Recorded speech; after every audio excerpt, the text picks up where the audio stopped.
Haleluya.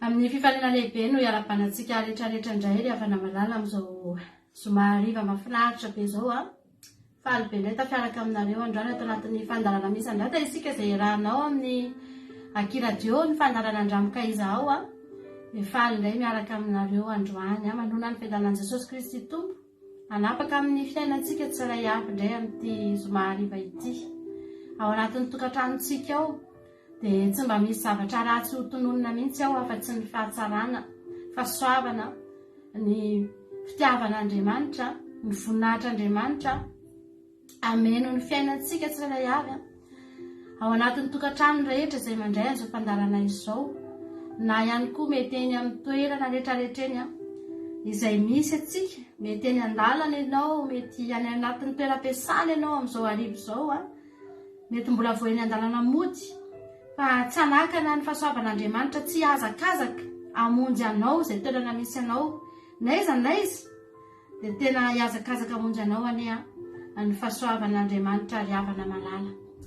Fifaliana tanteraka no iarahantsika eto androany ary isaorantsika n'Andriamanitra no mbola fahafahantsika miaraka eto indray ato anatin'izao fandarana izao.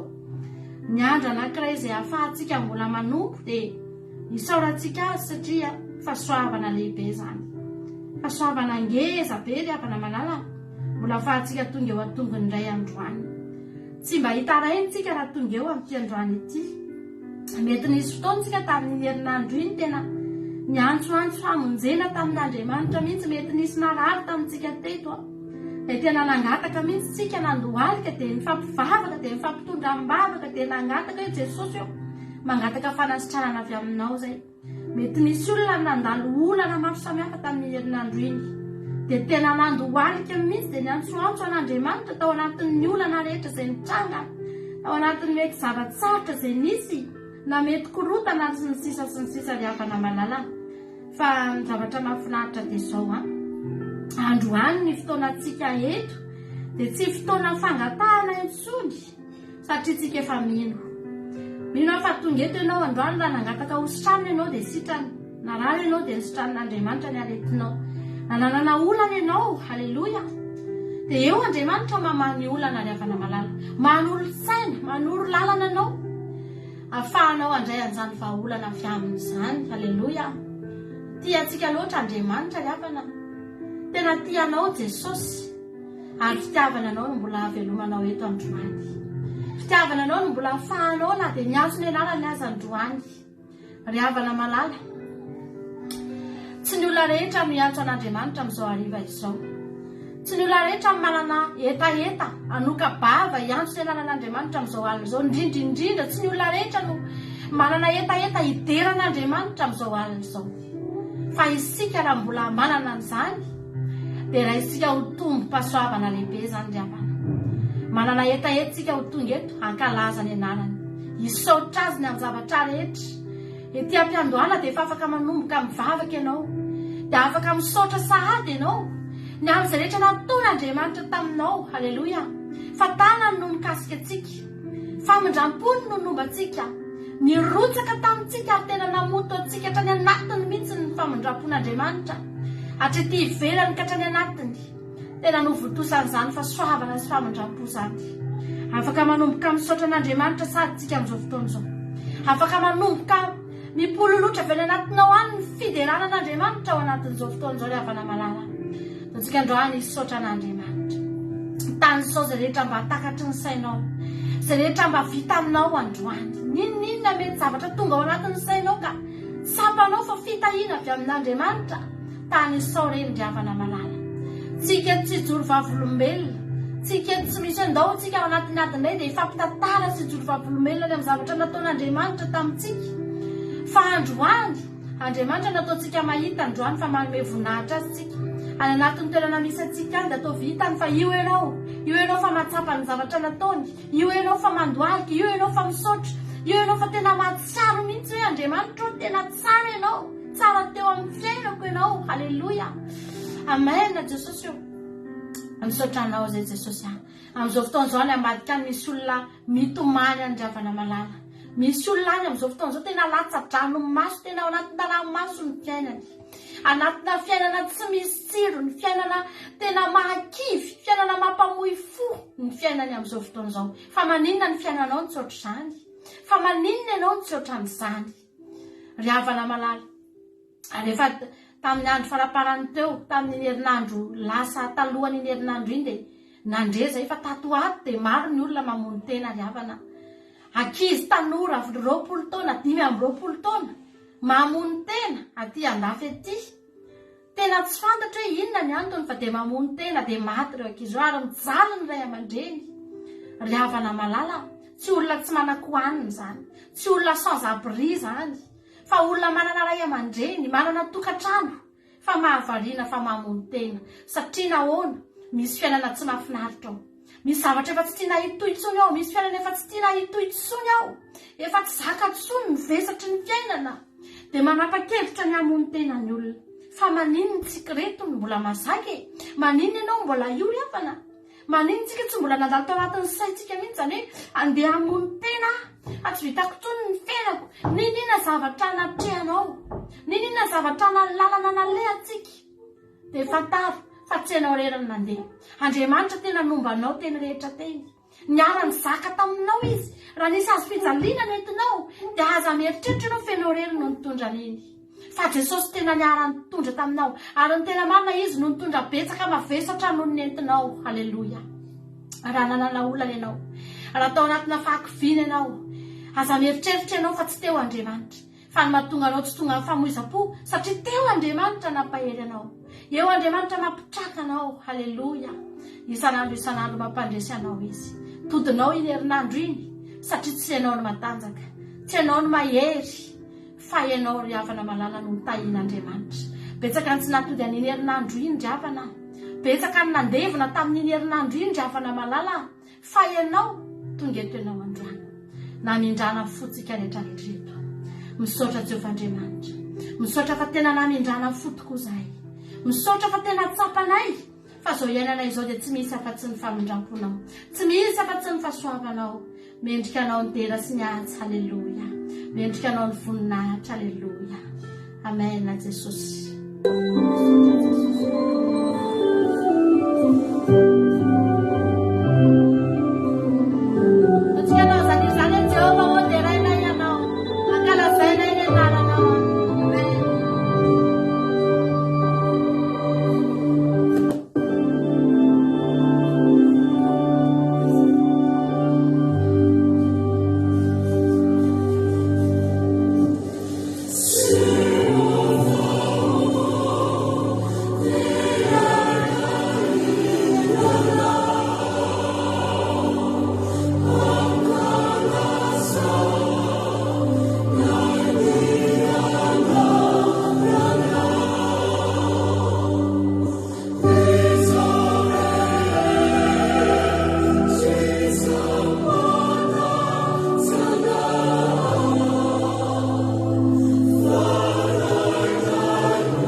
Tena nandray ny toerana ray tsika Andriamanitra tamin'ny herinandro iny ry havana malala.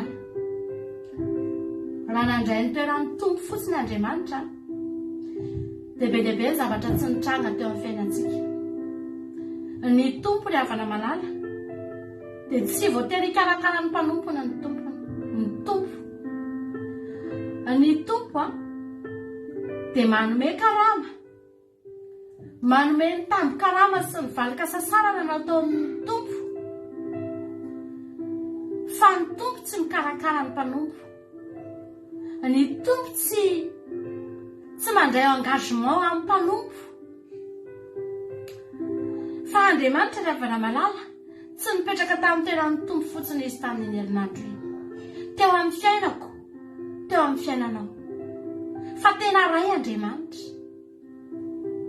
Tena ray Andriamanitra ry havana, tena dada Andriamanitra. Satria nahoana? Na ino ny fiainako. Tsy nomeny ny tambony sahaza ho aho fotsiny aho. Sahaza ho anahy ny sakafo dia nomeny aho. Sahaza ho anahy ny zavatra ilaiko tamin'ny herinandro iny dia nomeny aho. Satria tompoko izy. Fa Andriamanitra tena nandray engagement niaro anahy. Tena nijery akaiky ny fiainako. Miditra lalina, manara-maso. Ary indrindra napetraka Andriamanitra tahaka ny anakan-driamason-tsika ny havana malala. Izany anakan-driamaso izany no toerana tena. No toerana ny havana tena tsy voakitika indrindra, voaro indrindra. Toerana tena voaro amin'ny vatantsika indrindra dia ny anakan-driamasontsika. Nisy fotoana ny masoko, nisy zavatra kely tao anatin'ny masoko io. Efa nijorona vavolombela taminareo teto. Tsy fantatra mihitsy izay nazo anazy fa ohatrany hoe tafiditry ny fasika izany tao anaty masoko ilany tao ry havana malala. Ray andro tontolo niezaka nanala an'ilay izy. Natao tamin'ny rano, nalona tamin'ny rano, tamin'ny vilia. Tsy nety afaka ilay zavatra. Mandra-pariva ny andro nijanona tao foana ilay izy. Dia nefa rano, tena narary be ny masoko. Dia tonga ny alina tena narary dia tsy afaka niratra intsony ny masoko ilany. Dia nivavaka dia tsapako mihitsy ny tamin'izany hoe ay ve ohatra izany ny maso rehefa tafiditra ny zavatra.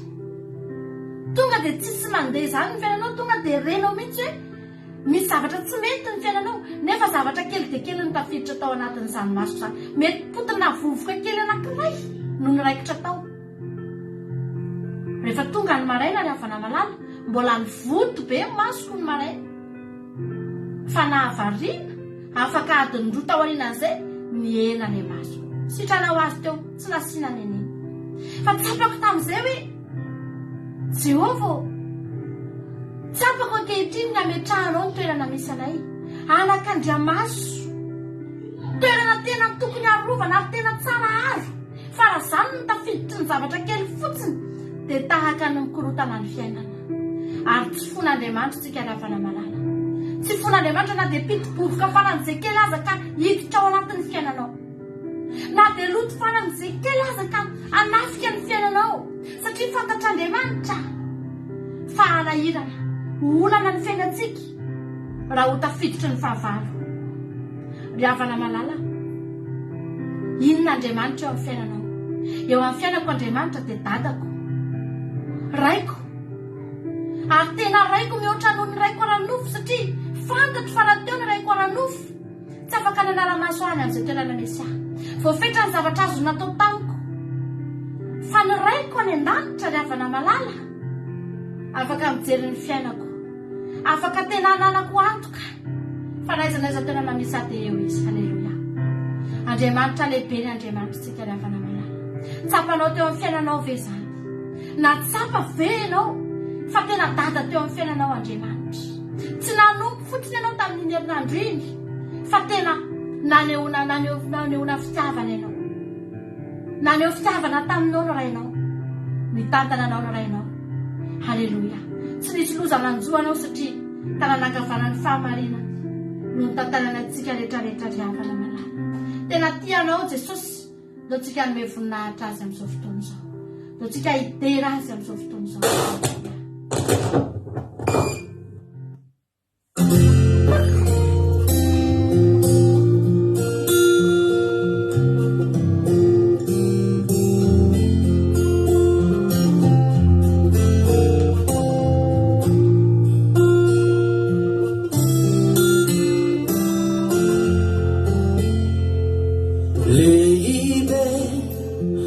masina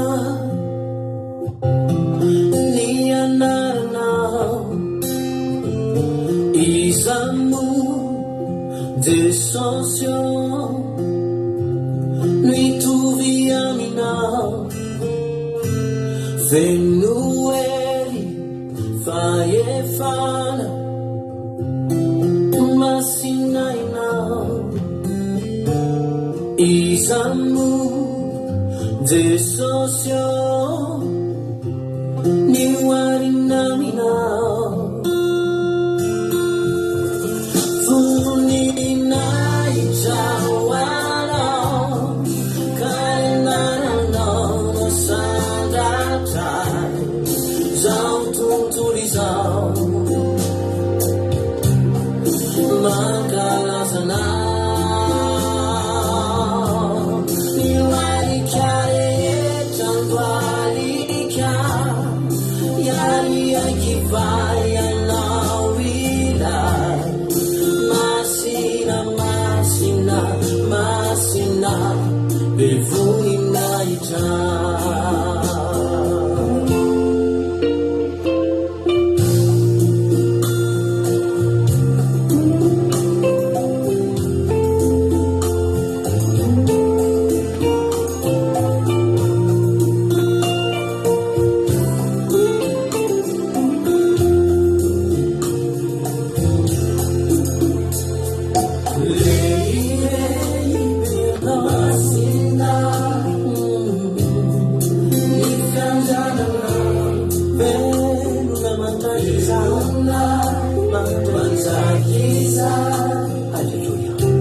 masina bevuni naita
mamiko indrindra ianao Jehova eriko Jehova narambadiko sy batery fiarovanao ahy ary mpamonjy ahy Andriamanitro vatolampy alofako sapingako ary tandrika famonjena sy fiarovana avo ahy miantso an Jehova izay miendrika ho teraina ka tevonjeny ho afaka amin'ny fahavariko niodidina tamiko ny famatorany mpahafatesana ary niriky ny faharatsiana napatahotra ny famatoran'ny fiainatsy tany hodidina tamiko. Ny sakana ny fandriky ny fahafatesana. Fony azy Paolina dia niantso an Jehova. Eny, Andriamanitra no nitarainako. Ny haino ny feoko tao an-tempolona izy. Ary ny fitarainako teo anatrehany dia efa tonga teo an-tsofiny. Dia niozongozona sy nyororo ny tany. Ary ny fanambaniny tendrombohitra ny ororo. Eny niozongozona ireo satria tezitra Jehova. Nisy setroka ny savona teo ambavoriny. Ary avy teo ambava ny nandevona. Ka nisy vainafony dedadeda teo aminy. Dia naondrony ny lanitra ka nidiny izy. Ary ezipitony teo ambanin'ny tongony. Dia nitaingana kerobimy izy ka nanidiny. Eny, nanidina faingana tamin'ny ela-drivotra izy. Efa nanao ny maizina ho fiereny sy trano ny manodidina azy izy. Dia raona ngalingaly, raona matevina. Ary teo amin'ny famirapiratana teo anatrehany dia nandalo ny raona matevina, avandra sy vainafo. Dia nampikotroka tany an-danitra Jehova. Niavo indrindra ny lopeo, avandra sy vainafo. Dia nandefa ny zanatspikany izy ka nampiely ny fahavaloko. Ary nampandeha elatra be ka nampifanaritaka azy. Dia hita ny masondrano. Ary nyseho ny fanambaniny tany. Noho ny teny mahafinaritra taonao Jehova, noho ny fifofofony fofonainy ny vavoronao. Naninjitra ny tanany avy tany ambony izy ka nandray ahy. Nanitona ny ala tamin'ny rano be izy. Namonjy ahy tamin'ny fahavaloko mahery izy.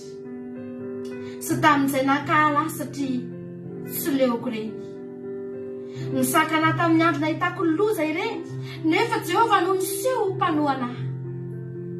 Dia nitondra ho any amin'ny malalaka izy. Namonjy ahy izy satria tiany ahy. Na nisoa araka ny fahamarinako Jehova. Araka ny fahadiovan'ny tanako ny namaliny ahy. Fantandrina ny lalan'i Jehova. Ka tsy mba nanao ratsy ialana amin'ny Andriamanitra. Ny fitsipiny rehetra dia teo anatrehako. Ary ny lalàny tsy mba nampianako tamiko. Tsy nanatsiny taminy ahy. Sady niaro tena tsy ho azo ny fahotako. Koa namaly ahy araka ny fahamarinako Jehova. Dia araka ny fahadiovan'ny tanako teo imasony. Ny olona tsara no isehonao fa tsara. Ny tena olo marina no isehonao fa marina. Ny madio no isehonao fa madio. Ary ny mpiolakolaka kosa no isehonao fa laritsaina. Fa ianao mamonjy ny ory. Ary ny maso miandranandrina kosa ahetrinao. Fa ianao mampirehitra ny jiroko. Jehova Andriamanitra no mampahazava ny fahamaizinako. Fa ianao no azahoako mitsarapaka amely miaramila iray toko. Ary Andriamanitra no azahoako mitsambikina mihoatra ny manda. Raha ny amin'ny Andriamanitra dia marina ny lalany. Ny tenin'i Jehova dia voazatoetra aminy. Jehova nampinga azy rehetra miaraka aminy. Fa iza no Andriamanitra fa tsy Jehova. Ary iza ny vatolampy afa-tsy Andriamantsika. Zany Andriamanitra zany no mampisikina hery ahy. Sy manamarina ny alehako. Manao ny tongotro tahaka ny any midera vavy izy. Ka mampitoetra eo amin'ny fiterako avo. Mampianatra ny tanako hiady izy. Ka mahenjana ny sipika varahina ny sandroko. Omena ho any ampingan'ny famonjenao. Ny tananao ankavanana no malohana ary ny fahamoram-panahinao no mahalehibe ahy. Alalainao ny lalana ho diaviko ka tsy mangovotra ny ato-tongotro. Manenjika ny fahavaloko aho ka mahatratra izy. Mahatratra azy ary tsy mba miverina mandra-pahalany ritrany. Mamely mafy azy aho ka tsy mahaleo izy. Lava eo ambanin'ny tongotro izy. Ianao no mampisikina hery hiady. Ary ipakao ambaniko izay mitsangana amely ahy. Ary ataonao miamboa ny fahavaloko. Ka aringako izay mankala ahy. Mitaraina izy fa tsy misy mpamonjy. Dia amin'ny Jehova fa tsy mamaly izy. Velona Jehova. Isaorana ny vatolampiko. Asanatra ny Andriamanitra ny famonjena.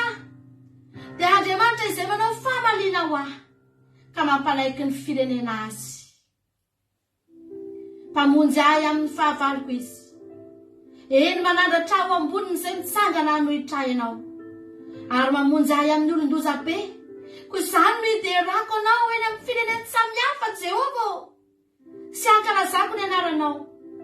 Manao famonjen-dehibe ho an'ny mpanjaka voatendrina izy. Ary mamindra fo amin'ny voaosony. Dia amin'ny tafida sy ny taranany mandrakizay. Haleluia. Amen.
Amena Jesosy.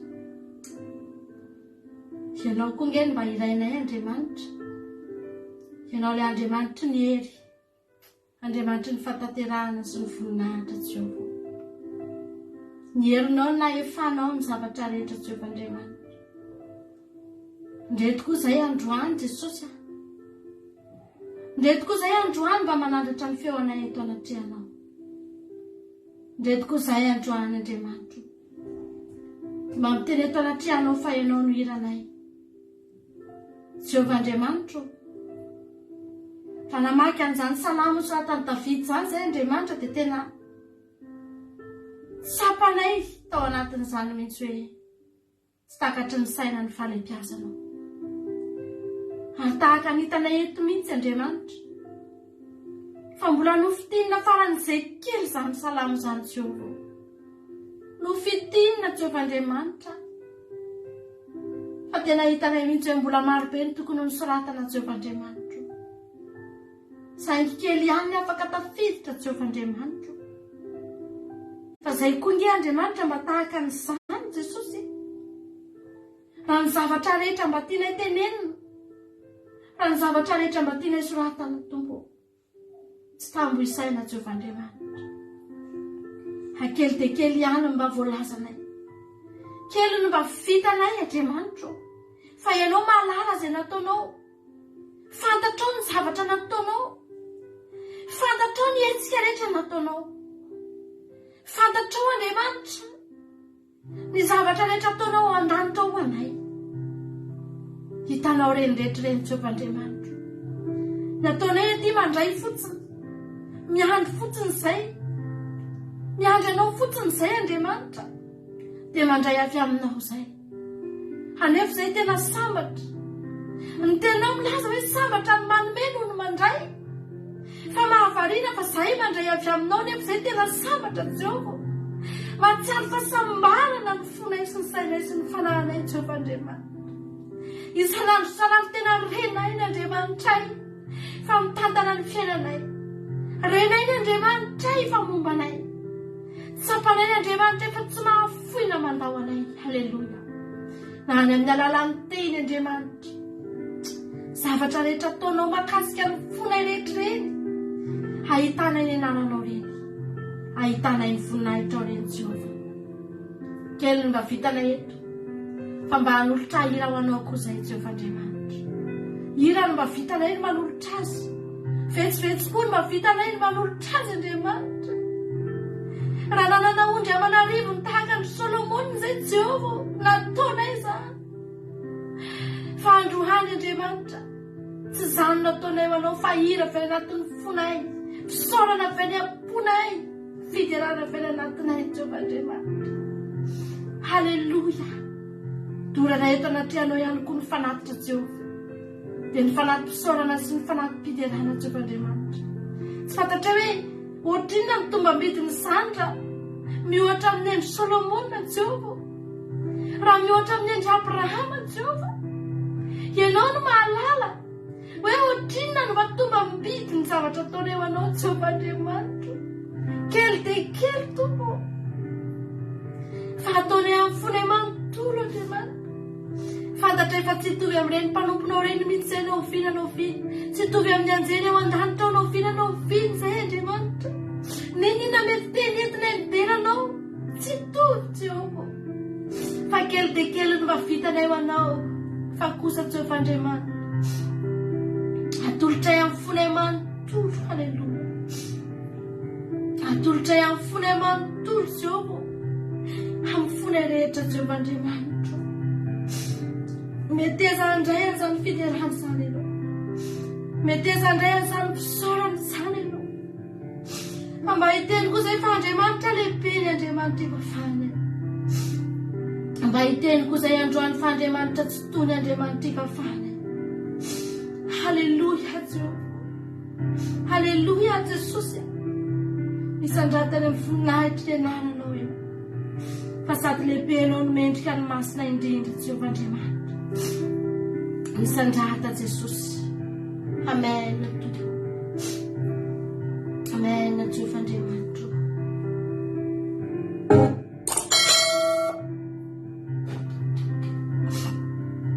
Haleluya Jesosy.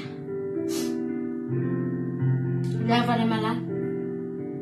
Zaravana tena tsapako mihitsy hoe raha ny zavatra ataoko ho an'Andriamanitra tena kely dia kely. Tsapako mihitsy hoe kely ny zavatra vitako. Raha mihoatra amin'ny zavatra ataon'Andriamanitra eo amin'ny fiainako. Tena kely dia kely ry havana malala.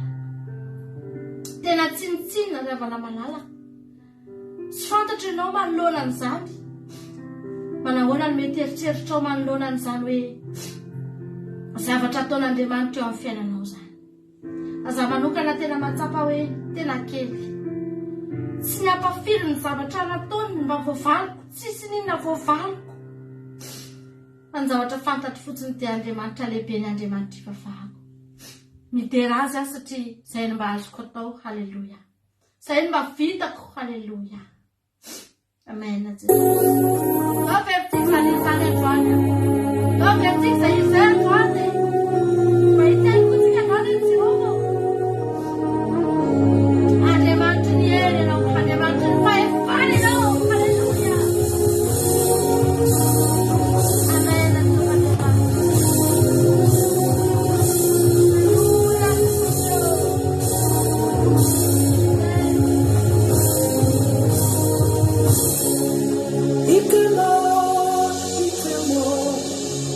There's a more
Vavaka fiambenana, vavaka fiambenana. Arainao ny alasinainy hatramin'ny zoma isaky ny amin'ny 7 ora sasany alina eto amin'ny pejy Andramboka Izaho Aky Radio. Vavaka fiambenana, vavaka fiambenana. Apokalipsy 1:20 ny 5. Ary nahita aho fa indro ny tanàna masina dia Jerosalema vaovao midina avy any an-danitra tamin'Andriamanitra, voahomana tahaka ny ampakarina efa miaina eo amin'ny vadiny. Vavaka fiambenana, vavaka fiambenana. Arainao ny alasinainy hatramin'ny zoma isaky ny amin'ny 7 ora sasany alina eto amin'ny pejy Andramboka Izaho Aky Radio. Vavaka fiambenana, vavaka fiambenana. Vavaka fiambenana, vavaka fiambenana. Arainao ny alasinainy hatramin'ny zoma isaky ny amin'ny 7 ora sasany alina eto amin'ny pejy Andramboka Izaho Aky Radio. Vavaka fiambenana, vavaka fiambenana. Apokalipsy 1:20 ny 5. Ary nahita aho fa indro ny tanàna masina dia Jerosalema vaovao midina avy any an-danitra tamin'Andriamanitra, voahomana tahaka ny ampakarina efa miaina eo amin'ny vadiny. Vavaka fiambenana, vavaka fiambenana. Arainao ny alasinainy hatramin'ny zoma isaky ny amin'ny 7 ora sasany alina eto amin'ny pejy Andramboka Izaho Aky Radio. Vavaka fiambenana, vavaka fiambenana. Alleluia. Dia amin'ny fifaliana lehibe indray lasana vaomalala no anao amintsika amin'izao fotoana androany izao faly be mihitsy ny tenako mianao aminao eto androany. Ary mbola tsy tapitra koa ny fotoanantsika fa ny fiarahantsika tamin'ny mampionona ny tapitra atao anatin'izay fotoana izay fa manomboka eto dia hiditra amin'ny fandarana vavaka fiambenana indray isika tsirairay avy. Ka dia tahiny tompo ary tsika rehetrarehetra ary dia matoky somi ihany koa fa salama tsara daholo tsika rehetra. Mino fa nahery koa nareo tanatin'ny fandarana izay nirahana tamin'ny mampionona teo dia isorantsika azy ary dia tahiny tompo daholo dia tonga soa isika tsirairay avy. Mialohan'ny zavatra rehetra aloha dia Amerika izao fotoana izao tsika eo am-pelatanan'Andriamanitra. Aloha tsika hivavaka Amerika ty fotoana ity tsika eo am-pelatanan'Andriamanitra mba ho feno fanatrehan'Andriamanitra ny fotoana. Efa maro moa nareo niditra teo dia tsy hitantsony izay ho arabaina fa dia samy tahiny tompo daholo maretatra amin'ny farany. Ny azo lazaina dia hoe maretatra amin'ny farany dia Andriamanitra manam-piapasoavana maly fitianareo. Nonitra ny torimaso tsy ampy ny arerahana ny fotoana izay laninareo eto Andriamanitra nonitra an'izany mihoatra lavitra noho izany dia maly fitia atsika tsirairay avy. Tahiny tompo tsika rehetrarehetra. Androany moa ny ekipa raiky amiko eto raha navavitiana rakoto azangy hivavaka ho an'ny fanombohana metraka amin'ny fotoana am-pelatanan'Andriamanitra. Dia itony teny amintsika eto mampionona rehefa avy eo dia avy eo kosa izy ivavaka ho an'ny firenena takany mahazatra eto izy moa izy zay ranabavitsika Sylvia no ivavaka ho an'ny firenena amin'ity androany ity. Ndao aloha tsika ivavaka metraka amin'ny fitan'Andriamanitra dia ndao ampandrosotsika ny ranabavitsika Tina Rakotoarizaka ivavaka ho an'ny fandarana. Teny tompo ary ranabavitiana anao ny fitenenana.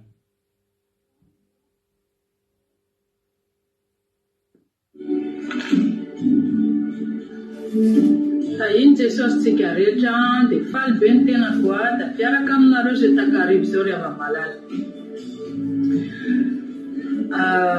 Amin'ny anaranao Jesosy ny angatahako izao vavaka izao. Jesosy malalo misaotra anao be dia be zahay raha mbola tafiaraka aminao izao takarivo izao.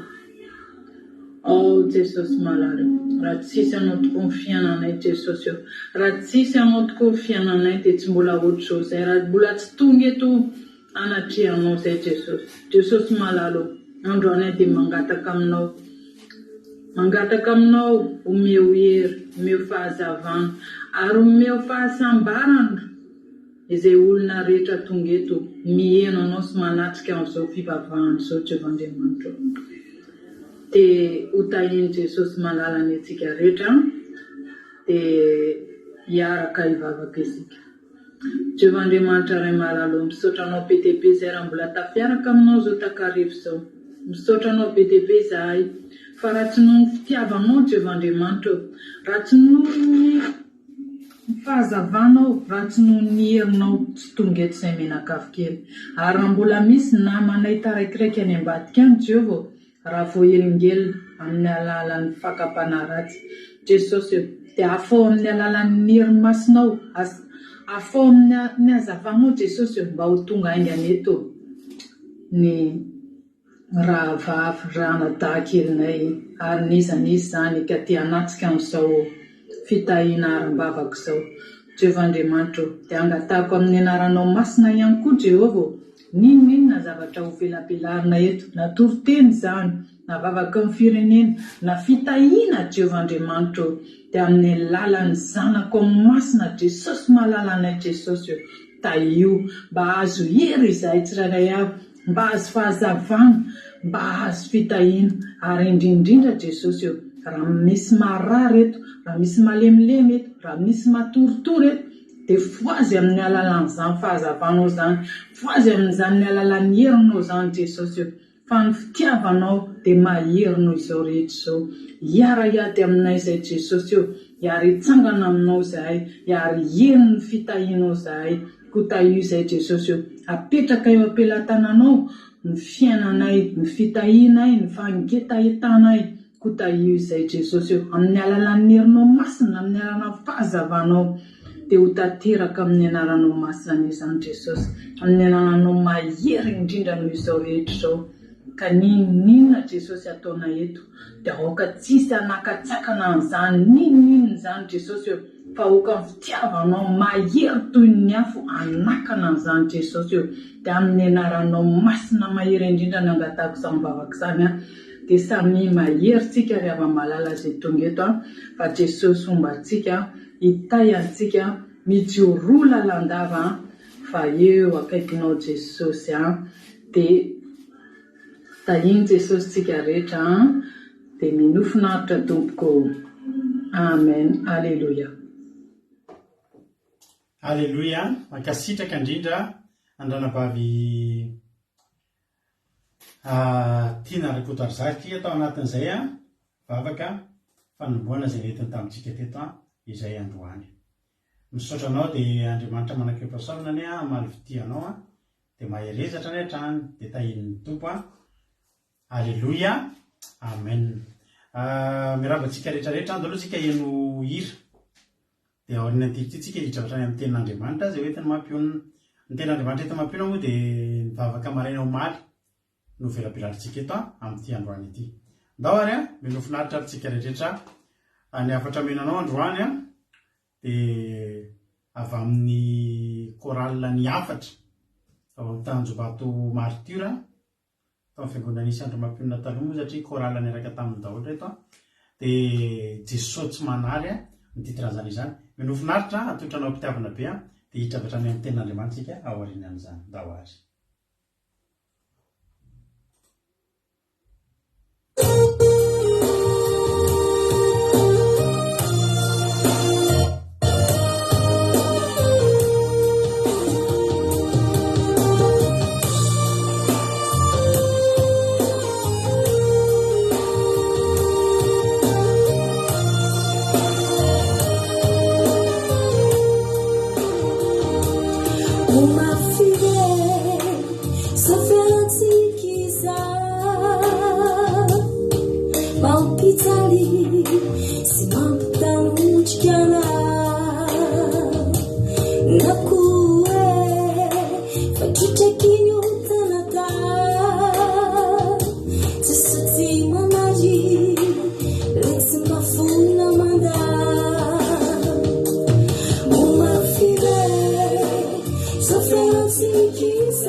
mety ilaza anao hoe ilay tsy moa tokony aveloma fa to olana foana izataiko ny fiainako miamaizinamiko na le mandaniko ketriny ho anao izao izao ho fampaherezanao ho azakivy mitratra jereo jesao dia mivama fa izy lay tsy mafona mandao sady mbola iato anao marobe reo zay manenjikana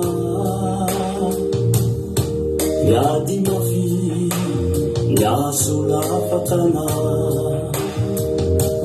satria maty mandrosatraniana jesonao kiady manginano anjana marobe reo zay manenjikana miady mafy miaso lafakana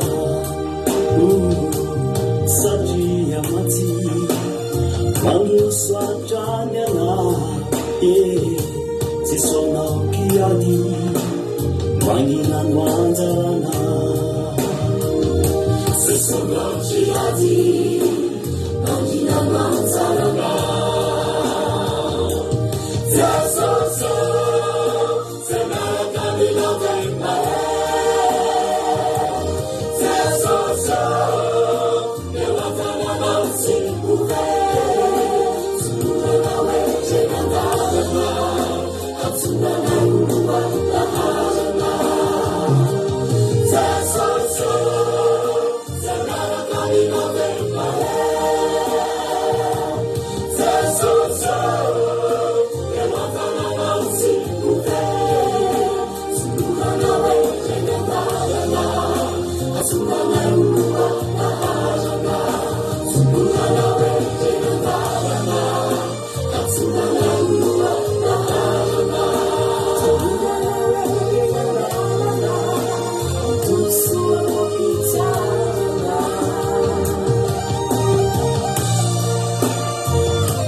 Alleloia. Isaorantsika an'Andriamanitra izany iry zany dia mino aho fanapairanareo izay iry zay. Alleloia. Dia tahiny tompany antsika tsirairay avy ohatsika hiditra amin'ny tenin'Andriamanitra. Hiditra amin'ny tenin'Andriamanitra avy hatramintsika mampionona moa ny hitondrantsika ny tenin'Andriamanitra eto androany. Ity toloteny ity moa dia toloteny izay nataony omaly tao anatin'ny vavaka maraina. Dia izao moa rehefa ohatr'izany dia mahafinaritra amin'ny menao ilay toloteny vavaka maraina. Dia izao hoe sao dia mba tsara raha mba velabelana sady maro aminareo koa tsy maray rehefa vavaka maraina satria nanivon'ny asa mandra rehetrarehetra eny dia tsarantsika rehetra raha miara-mino satria misy koa zavatra izay tokony mba samy horentsika rehetrarehetra ihany ao anatin'izany. Ka ndao ary mino finaritra tsika tsy miaraba intsony moa izy satria efa niaraba tany voalohan'ny fandana zao dia gaga nareo tao tsisy fiaraba to dia toloteny fa andao ary anareo teo zao iran'ny tarika koralina hafatra efitrika matanjom-bato fa tsy tanora masinitos sondolafa ny tanora masinitos koa tsara daholy. Ndao ary eo ny toloteny tsika dia aveo mively tao melabelotra ny toloteny meno finaritra toly isika rehetrarehetra. Jery Andriamanitra tsika hifampahery amin'ity maraina ity. Tena Andriamanitra jerentsika androany ao amin'ny bokin'ny Lioka, filazantsarany Lioka novakitsika. Lioka 4:20. Toko farany amin'ny filazantsarany Lioka novakitsika androany. Lioka 4:20 andininy 7:10 ka hatramin'ny andininy 5:30 lavalava kely ny vakitentsika. Lioka 4:20 andininy 7:10 ka hatramin'ny andininy 5:30 no vakitsika androany. Rehefa hitanareo ary ny teny dia raha antsika mamaky ny anaran'i Jesosy manao hoe ary indreo nisy roalahy tamin'ireny nandeha tamin'izany andro izany akany amin'ny vohitra atao hoe Emaosy, tokony ho 90 stadio raha any Jerosalema. Dia niresaka ny amin'izay zavatra rehetra nanjo izy. Ary raha mbola niresaka sy niara-ny saina izy dia nalatina Jesosy ka miaraka taminy. Nefa ny mason'ireo no azonina mba tsy hahafantarany azy. Aloha izy taminy, ahoana izao teny resahanareo ety am-pandehanana izao? Dia nijanona ireo sady nalahelo tarehy. Ary ny anankiray izay atao hoe Kleopasy namalika nanao taminy hoe ianao reny va ny vahiny mitoetra amin'ny Jerosalema tsy mba mahalala izay zavatra tonga tamin'izao andro izao? Fa hoy izy taminy, zavatra manao ahoana moa izany? Aloha izy roalahy taminy, niany Jesosy avy any Nazareta, mpaminany mahery tamin'ny asa sy ny teny teo anatrehan'Andriamanitra sy ny vahoaka rehetra. Dia niaminany loran'ny lohan'ny mpisorona sy ny mpanapaka eto amintsika azy hanamelohany azy ho faty sy ny nanomboany azy tamin'ny azo fijaliana. Nefa nantena inay fa izy no rehefa navitra ny Israely. Ary tsy izany ihany fa androany no andro 7 ary izay nahatongavany izany. Nefa kosa ny vehivavy sasany izay namanay nahavelevitra anay fa tany amin'ny fasana maraina koa izy. Ary raha tsy nahita ny faty izy dia tonga ka nilaza fa efa nahita anjelony Sio kosa izay nilaza fa velo izy. Dia nandeha ny sasany izay nombanay ka nakany amin'ny fasana ary nahita arak'izay nolazainy ny vehivavy nefa izy tsy hitany. Ary hoy izy taminy, ry adaly, votsasaina ka tsy mino izay rehetra nolazainy ny mpaminany. Mosy tokony ho niatra izany na Kristy ka hiditra any amin'ny voninahity. Dia nanomboka hatramin'ny Mosesy sy ny mpaminany rehetra izy ka nanambara taminy ny hevitry ny teny milaza azy ny amin'ny soratra masina rehetra. Ary rehefa mety eo akaiky ny vohitra izay efa nalehan'izy roalahy izy. Ary Jesosy toa nanao andeha lavitra kokoa, fa ireo nanely azy ka nanao hoe mitoera ty aminay fa efa arivo izao. Ka lasa andavitra ny andro. Dia niditra nitoetra tao aminy izy. Ary raha niara nipetraka hinana teo aminy izy dia nandray ny mofo ka nisaotry tena maky tsy nanolotra azy. Dia nahiratra ny mason'ireo ka nahalala azy. Fa izy kosa dia tonga tsy hitany. dia miresaka hoe izy tsy nangorakoraka va ny fotsika raha miresaka tamintsika teny an-dalana izy ka namoaka ny hevitry ny soratra masina tamintsika ny ainana tamin'izany olo izany izy roalahy ka nivelona ka amin'ny Jerosalema ary nahita ny raika 10 lamba amin'izay nomba azy tafangona teo sady nilaza hoe efa nitsangana marina tokoa ny tompo ka efa niseho tamin'ny Simona ary ireo koa dia nilaza izay efa niseho teny an-dalana sy ny nahafantarany azy tamin'ny namakina ny mofo. Halleluja, amen. Misy lehilahy anankiroa teto ry havana malala izay tena novonjen'i Jesosy maika dia maika. Tena nisy priorité teto. Tsy hoe tsy prioritaire tamin'i Jesosy ny mpianatra na tsy zava-dehibe tamin'ny mpianatra. Taminy ny mpianatra zafady. Fa reto roalahy reto dia andeha ho aiza moa reto olona reto avy any Jerosalema andeha ho any Emaosy. Emaosy izany dia lalana 12 kilometatra raha miala eo a Jerosalema. Izany hoe lalana eo amin'ny adiny 2 sasany adiny 3 eo izany raha mandeha tongotra. Raha lalana mahitsy dia eo amin'ny adiny 2 sasany eo angambany. Eo. Dia efa lasa ary rehefa nananavitra Jerosalema reto lehilahy reto mandeha eny an-dalana eny efa andeha ho any Emaosy dia izao ny zavatra teny aminy. Nisy fahakiviana ry havana malala, nisy faharerahana tamin'ireto lehilahy reto. Fahadisom-panantenana. Ary ilay fahadisom-panantenana tena ngeza be satria resaka fivavahana mihitsy ilay mahakivy. Jerenanao tsara fa hoy ny tena Andriamanitra hoe rehefa andeha eny an-dalana hiveno any Emaosy satria dia olona kivy, olona malahelo tarehy, olona reraka. Satria ny zatra natenena tao ny zatra ny matimatesana be mihitsy tao ny faliana be nefa ohatrany hoe ranaka tany ilay izy. Dia kivy. Ary Jesosy efa nahita an'ireo olona ireo. Efa tsinjon'i Jesosy hoe misy olona ny tena reraka mila pahirezina indray. Alleluia.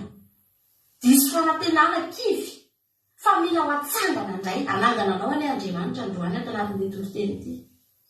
Raha misy olona tena kivy tanteraka mihitsy, reraka, mivavaka ihany fa tsy hita izay vokany. Tsaika tao anatin'izany izao tena izao ry havana malala efa kivy tamin'ny fivavahana. Fantatra ihany ny momban'i Jesosy. Jesosy dia izao, Jesosy dia nandresy ny fahafatesana, Jesosy dia mananona sy ny sisa fa tsy nisy vokany teo amin'ny fiainanay ilay izy. Dia nisy fotoana tena kivy ary be dia be ny olona amin'izao andro farany izao tena kivy amin'ny fivavahana. Tsy mahita vokatra. Ohatrany mba nanao ihany, ohatrany mba nafantatra an'i Jesosy ihany, nanantena an'i Jesosy ihany, nino ihany. Fa tonga amin'izao, tonga amin'ny toeran'reto lehilahy anankiroa reto. Nisy faharerahana tao am-pony. Rehefa andeha hiverina any Emaosy zareo raha havana malala dia teny an-dalana izy raha dia miresaka izy. Dia ilay resaka ataony iny resaka tena fitanisana ny zavatra mandreraka fotsiny sisa. Satria nalaza be tao Jesosy tsy nafantatra Jerosalema ray manontolo fa Jesosy dia nofonona na levony maty fa tsy anatongona azy fijaliana. Fa fantatry ny olona rehetra ihany koa rehefa isan'izany ty lehilahy anankiroa reto nafantatra fa amin'ny andro fahatelo dia tokony hitsangana Jesosy. Raha ny zavatra mitenenin'i Jesosy dia izay no marina. Raha ny faminaniana dia izay ny tena tokony ho izy. Ohatrany teteny reto lehilahy reto hoe aiza koa izay mitsangana eo. Tena izany mihitsy tsy verenantsika vakiana daholo moa ilay izy fa ozy izy roalahy hoe efa nakany am-pasana ange ozy izy ry Maria. Dia ny zavatra miteneniny rehefa viano ozy izy dia nahita anjely ry zareo. Dia anjely ny hitany tao dia niteny efa mitsangana hono izy. Dia nakany koa ny namany hafa dia mbola ohatr'izay ihany koa. Fa izy tsy nahita azy ireo olona ireo. Dia kivy. Nisy tsy finoana ngezabe tao anatin'ilay lehilahy reto. Ny olona rehefa tsy mino ry havana malala dia reraka. anatin'ny foany misy fahalalana tsy takatry ny saina zany. Haizary zay Jesosy eo e. Efa nakany am-pasana fa tokony nahita azy mihitsy, tena tokony hita mihitsy izy fa tsy izy mitao fa anjely igeno miteny hoe mitsangana hono izy ohatriny hoe izy anatiny eny zany ohatriny hoe mandaiky koa le anjely zany hoe aiza kosa izy mitsangana eo. Riavana malala, tokony tao anatin'ny saina reto lehilahy reto aloha, rehefa tsy nahita ny fatin'i Jesosy tao aloha ny zareo. Raha nifidy ny ino reto lehilahy reto, rehefa tsy tao ny fatin'i Jesosy, dia efa tokony nisy finoana tany anatiny. Tokony efa nitsiro tany anatiny hoe efa tsy faty tsony ny tatsika, aiza le faty e, tsy eo le faty. Moa ravana malala, matoa le faty tsy eo, dia efa nitsangana zany, efa tsy eo tsony zany Jesosy. Ary tsy vitan'izany efa nisy anjely ny teny fa nitsangana izy. Fa reto lehilahy reto riavana, tena tratrana fanambolena. Dia tsy nifidy ny ino tsony zareo, tsy nifidy ny anady tsony zareo. Tokony mba nalefa navitra kely fotsiny zany na tsy eo zany Jesosy a. Mety aiza zany zao misy anazy fa tena siositsika rehefa nitsangana izy fa mety aiza ary zao misy anazy tokony izay. Andao hitady anazy tsika tany am-pasana izy. Andao raha dia davina any amin'ny tsy fantatra ohatra ny amin'ny sinagoga ohatra. Andao raha dia davina any amin'ny mpianatra, izy daholo ny mpianatra dia efa lasana izy. Fa tsy izany no tao anatin'ny fonizina ranahy. Fa avy hatrany dia kivy. Io ilay tenin'Andriamanitra. Jesosy izy efa natenainay. Natenainay. Mpaminany lehibe ny fanontany iny tsy momba an'i Jesosy. Jesosy izy dia mpaminany lehibe, mahery. Nanao asa sy teny teo anatrehan'Andriamanitra sy ny vahoaka rehetra. Andiny fa 20, nefa natenainay fa izy no ilay anavitra n'izay, natenainay. Ary hoe tena mba nisy faratenana iny zany tao amin'izy miraharaha reto tamin'izany. Hoe io Jesosy io lalahy, io ny anavitra antsika io mpamonjy io Mesia io, aleloia. Fantany fahitsangana io amin'ny andro fahatelo. Fa ny farana teo koa ny fanatenany sy ny filony. Tonga ny andro fahatelo. Tsy nitady an'i Jesosy izy, fa naheno tatitra fotsiny izy dia kivy. Efa nakany ry mareo izy, fa tsy nahita azy tao am-pasana. Riavana malala. Jesosy tena fitiavana riavana Jesosy. Ary hitan'i Jesosy reto lehilahy reto, tsy navela nivonjeny teny an-dalana. Eny an-dalana mbola voandeha ho any Emosy. Eny an-dalana voandeha hiveron-dalana. Dia nivonjeny malaky. Fantany fa mila famonjena ilay andeha reto. Mila enjehana malaky reto lehilahy reto. Aleluia. Androany raha misy olona eto mitady angatsitsika, mitady hiveron-dalana, mitady ho kivy, mitady ho reraka, ary mitady hametraka fanontaniana manao hoe za ve mba mivavaka ihany dia zao ny zavatra mahazo amonjy anao eny an-dalana Jesosy riavana. Iazakazaka Jesosy amonjy anao eny an-dalana satria fantany fa maika. Mila vonjena farak'izay maika reto lehilahy reto. Tsy nampanena Jesosy ny tsy niseho tany amin'ny mpianatra aloha. Fa niazakazaka teny an-dalana izy namonjy an'ireto olona reto riavana. Fantatsy Jesosy fa mila hatsangana indray reto lehilahy reto. Mila mpaherezina indray reto lehilahy reto. Fa mitady ho kivy ary mitady hiveron-dalana. Dia lasa Jesosy riavana namonjy azy teny an-dalana makany Emosy, niazakazaka Jesosy. Dia rehefa tonga teny dia tsy fantatra izy mirahalahy. Ny olona ngeravana rehefa ao anatina tsy finoana, rehefa ao anatina fahalalana ny olona dia tahapona koa no mason'ny olona. Lasa tsy mahafantatra, tsy mahita. Mbola miresaka amin'ny Jesosy ihany, mbola ohatran'ny hoe miaraka amin'ny Jesosy ihany, fa lasa tsy mahafantatra an'i Jesosy tsony. Mitampona ny masony tsy nahita izy, tsy fantany hoe izy miaraka amin'io. Rehefa tonga teny riavana malala. Dia hozy izy Jesosy hoe ino izany mba resahanareo izany? Jesosy efa nafantatra. eo fanaty Jesosy daholo ny resaka nataon'izy ireo, ny tany anatin'ny fony izy malahy hitan' Jesosy daholo hoe malahelo reto. Fa mba manontany ka atao, inona hoe inona ny resahanareo?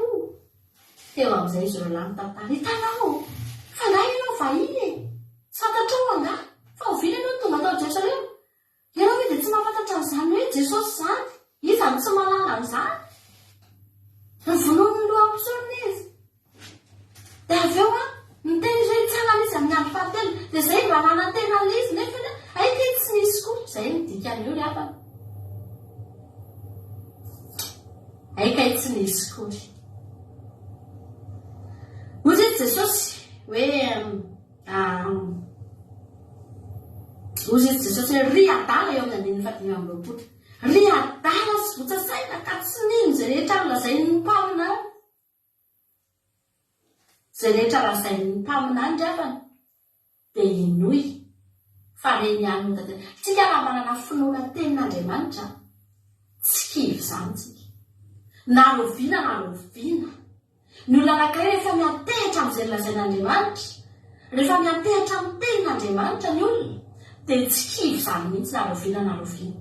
Indraindray misy zavatra mitranga, ny zavatra hita sy mitranga ndeha ohatran'ny mandiso an'ilay teny, ohatran'ny fanohatra amin'ilay teny.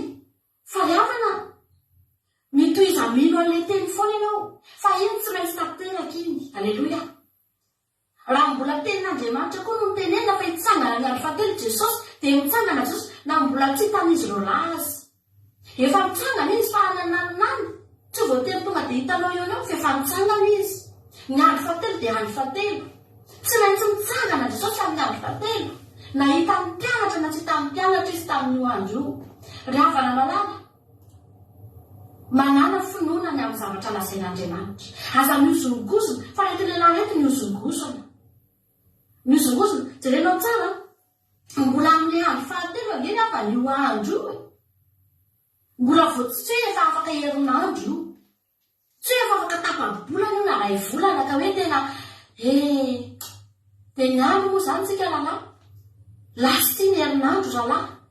Lasy ny tapa-bolana rahalahy to mbola tsy hentsika mihitsy ilay vaovao hoe nitsangana marina avy eo izy sa tsy nitsangana. Raha izay dia efa afaka manomboka mety hoe kivy amin'izay dia mametraka fanontaniana dia manomboka miozongozona hoe ary ohatran'ny tsy marina izy. Fa io andro io ianao mbola tao anatin'ny andro fahatelo io e.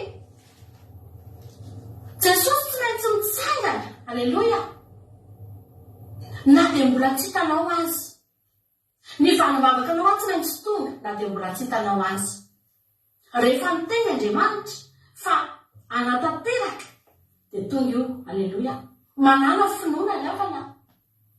Manana finoana amin'ny zavatra efa nitenen'Andriamanitra anao. Fa teny Jesosy dia niteny masika an'reto lehilahy reto.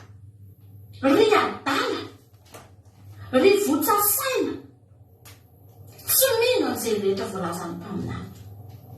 Klasen'Andriamanitra ao anatin'ny adalaka ny olona rehefa tsy mino. Klasen'Andriamanitra anatin'ny votsasaina ny olona rehefa tsy mino an'izay lazain'Andriamanitra. Rehefa tsy mitoky amin'izay zavatra tenen'Andriamanitra ihany.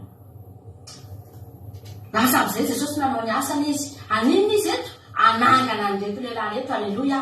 Mila tsangana indray ny finoan'ireto olona reto fa reraka. Nanao ny asany Jesosy. Nanomboka ny toriteny amin'izay Jesosy. Nanomboka ny laza amin'izay Jesosy.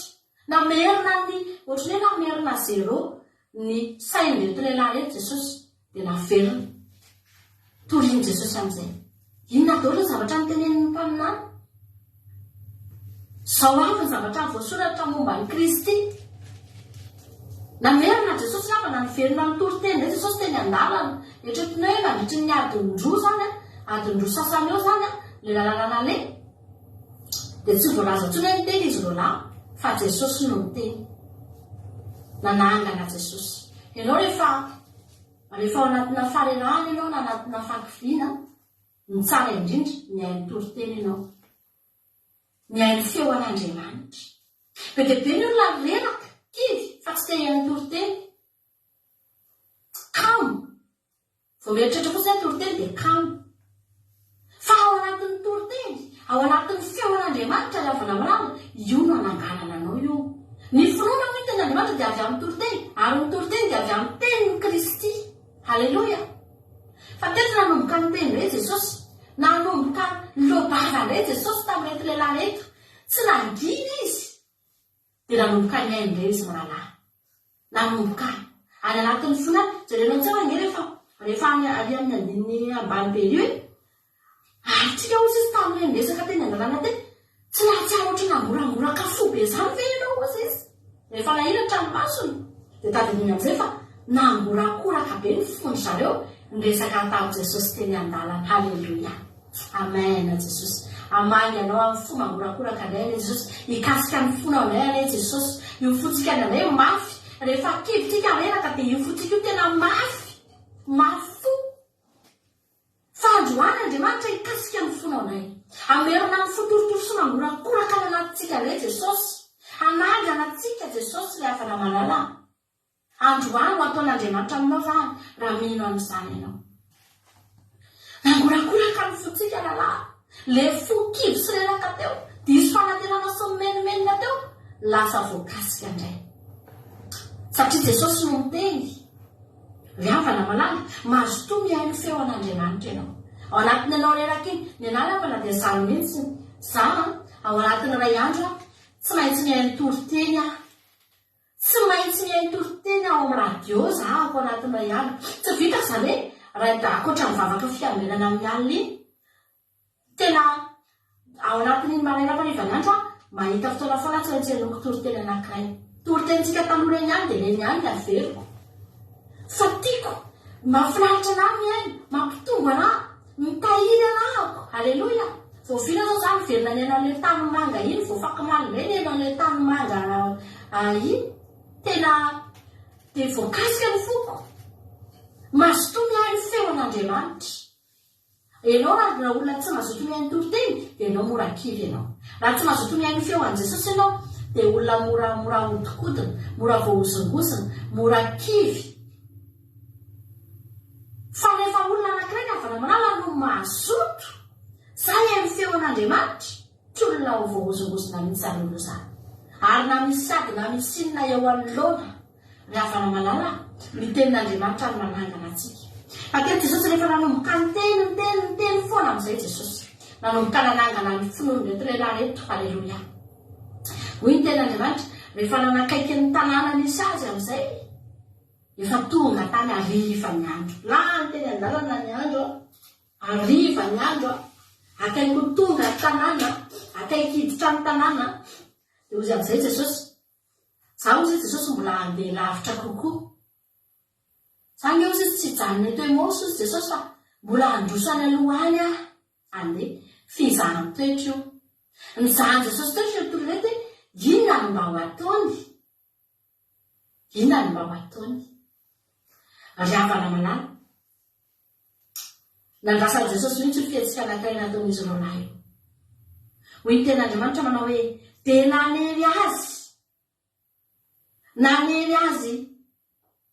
izy moa izy teo, andiny fahavalamboroapolo. Ary rehefa miakaiky ny vohitra izay efa alehan'izy ireo lahy izy, ary Jesosy toy nanao nandeha lavitra kokoa. Fa ireo nanery azy ka nanao hoe mitoera aty aminay. Haleloia. Mitereny amin'izay Jesosy ry havana malala. Andao Jesosy andao midira aty aminay, mbola tsy fantany fa nanomboka nisy fahatsapana, manomboka renany anatinany hoe misy zavatra miovana anatintsika an'izany, manomboka ame mahery. Haleloia. Manomboka ame matanjaka teo amin'izay. Niinvite an' Jesosy amin'izay izy, nanana etaeta amin'izay. Haleloia. Ho ataon'Andriamanitra amintsika n'izany ry havana malala. Raha kivy ianao androany, anangana anao Andriamanitra, anome anao etaeta vaovao indray Andriamanitra. Any anatin'ny fonao any misy etaeta misy teny Jesosy amidira indray ianao ataoko, ianao le efa androako teo, ianao le efa tsy niraraiko teo, za le efa kivy teo, androany Jesosy midira indray ianao ato. Aleloia. Olona ireny manao hoe, impirano lavo, mbola natsanganao enotsika iny ireny rehefa avy eo. Fa teto dia lavo indray retony reto, fa Jesosy koa nanangana indray. Aleloia. Nanangana ny finoany reto olona reto. Tsy sitrak'Andriamanitra ny mahita anao kivy, tsy sitrak'Andriamanitra ny hitanao reraka, tsy sitrak'Andriamanitra sitrak'Andriamanitra mitanao diso fanantenana ry havana malala. Fa ny sitrak'Andriamanitra manangana anao. Ary Jesosy dia izay mihitsy ny spesialiteany. Manangana an'izay mitady ho rava izy. Tsy avelany rava tanteraka, tsy avelany potika anao. Fa hatrany ny olona anankiray rehefa namatoa tena hoe mivelon-dalana tanteraka mihitsy ny olona. Tena hoe tsy mivavaka tsony ny kivy manompo an'Andriamanitra ny olona. Izy mihitsy nefa mifidy ivelon-dalana. Izy mihitsy nefa mifidy. Fa Jesosy, raha mbola azon'i Jesosy atao ny mamainga anao amin'ny fomba rehetrarehetra nafana indraindray kely havana malala ao anatin'ny fahalalana ianao misy hira tapaka entinao dia amin'ny alalan'iny hira ianao dia mikasika ny fonao dia torotoro fo ianao dia kotsakosa andrano maso dia ohatra andety lehilahy reto mihitsy tsy nahatsara ohatra ny torotoro be hoe fotsika tamin'ilay resaka tamin'ny teo e. Tonga ianao dia voakasika ny anatinao any. Iny Andriamanitra mamerina anao iny. Andriamanitra manangana anao indray iny. Fa tian'Andriamanitra matsangana foana ianao. Na impiry ianao ny lavo, na impiry ianao ny lavo. Alleluia. Na impiry tsika mireraka lavana malala. Hoy ny ten'Andriamanitra, lavo impito mando, potraka impito no mando. Fa tafarina foana. Tafarina ihany. Alleluia. Tsy avelan'Andriamanitra potraka tanteraka maty izany ianao. Fa tsy maintsy tonga izy manangana anao amin'ny fomba rehetrarehetra mihitsy ry havana malala. Amin'ny fomba rehetra. Atsanga amintsika. Atsanga indray le heriny anatintsika any. Atsanga indray ny finoana anatintsika any. Hoy izy volanamana hoe andao any an-trano no tereny hiditra amin'izay. Satria efa nanomboka natsapa zavatra izy. Andao midira. Andao fasa mandeha. Fa midira ty an-tranonay ianao. Aza mandeha lavitra izay ianao. Jesosy ngalakana. Jesosy koa ny tsy nampifilafila ny havana malala e. Tsy nampifilafila Jesosy anka aloha andeha ihany. Fa teo eo avy an-trano Jesosy dia niditra. Lasa izy niditra tao anatin'ny tokantrano dia io indray ilay miara misakafo indray io. Ary raha miara mipetraka kaninana izay foana miditra ao anatin'ny tokantrano dia miara mipetraka dia miara mihinana. Alleluia. Mifampizarazara, miara mihinana, mifanakaiky, fampilamata sy masaka. Alleluia. Tsy misy zavatra hafinafenina miditra anatin'ny tokantrano any mihitsy Jesosy dia mihinana izay zavatra ao izy. Omena toerana, miara mipetraka dia miara mihinana. Zava-dehibe io ry havana malala. Raha teto reto ny lahy reto ny tsy naniry an' Jesosy hiditra tany anatin'ny tokantrano, tsy niantso an' Jesosy hoe avy midira ato, dia verimaina mijanona teo amin'ny fo mangorakoraka fotsiny, mijanona teo amin'ny fiainona toroteny, mijanona teo amin'ny fiainona izay zavatra mitenenin' Jesosy dia nangorakoraka ny fo dia nahatsara hoe voakasika. Be dia be ny olona ohatran'izany. Mahatsara ihany izy hoe kasia amin'ny tenin'Andriamanitra. Rehefa miresaka amin'ny teny Jesosy amin'ny alalan'ny teny dia voakasika ny fony dia torotoro ny fony dia mivavaka izy dia tena reny mihitsy tena anatin'ny fony mangorakoraka fa mijanona teo. Tsy niinvite an' Jesosy anatin'ny tokantrano. Avelany andeha amin'izay Jesosy rehefa tsapany fotsiny izy dia laza Jesosy mandeha. Betsaka ny kristianina ny ohatrany izany. Fa raha mijanona teo ny havana malala izy mirahalahy eny dia mijanona teo koa ny fahatsapana. Mijanona teo tsisy ninina hita amin'ny taorianan'izay. Ary Jesosy mety tsy veriny intsony Jesosy. Tsy ahitan' Jesosy intsony izy. Ary tsy fantany akory. Iza marina ilay niaraka tamintsika teo. Iza marina ilay niresaka tamintsika teo. Tsy fantany ry havana malala. Fa soa ihany fa miteny izy hoe ndao midira. Andao Jesosy andao midira anatin'ny tokantrano ndao ihany sakafontsika. Fa teo ry havana malala ny tsy mbadika an'izay tantara. Teo vao ny vadika ny tantara. Teo vao ny tsy mbadika ny zavatra rehetra. Halleluia. Enao raha ilay olona torotoro fo reny foana fotsiny ianao dia mangorakoraka amin'ny ten'Andriamanitra fotsiny dia hoy hoe hatreo ihany Jesosy fa aza miditra lalina ty ao hatreo ihany. Aleo efa ampy anazy e fotorotoro izay ampy anazy efa tsy aleo tsy dia miditra lalina loatra dia ampy hatreo koa ny zavatra hitanao. Fa tsy ahita zavatra neneny ianao. Tsatsapa zavatra hafa ianao ry havana malala. Fa teo amin'ny fotoana amin'izay niala ny sakafo, teo amin'izay Jesosy vao niseho taminy. Teo vao namaky ny mofo Jesosy. Alleluia. Nahiratra amin'izay ny masony. Alleluia. Inona ny zavatra tao ambadika izay? Niverina nakany Jerosalema. Tafaverina tamin'Andriamanitra izy rahalahy. Niverina nyazakazaka nakany a Jerosalema nilaza tamin'ny mpianatra tamin'ny fifaliana hoe hitanay Jesosy tena nitsangana tokoa izy tany vao hitan'le izy satria nanasan'i Jesosy tao anatin'ny tokantrano. Ry havana malala afaka mahita ampahany momba an'i Jesosy ihany tsika, afaka miresaka sy ny sisa fa voafetra ny zavatra hitantsika raha tsy mampandrosona lalàn'i Jesosy anatin'ny tokantranontsika tsika ravana. Avy aloha Jesosy tena androsany aminao dia ho atsangana ianao ho hitanao miariary ny momba azy fa tena nitsangana tokoa izy. Andro fahatelo androany nitsangana tokoa Jesosy. Aleloia. Tsy nampaniana izy rahalahy alina ny andro tamin'io voalaza fa arivo io andro io andro arivo io zavatra resahana eto io.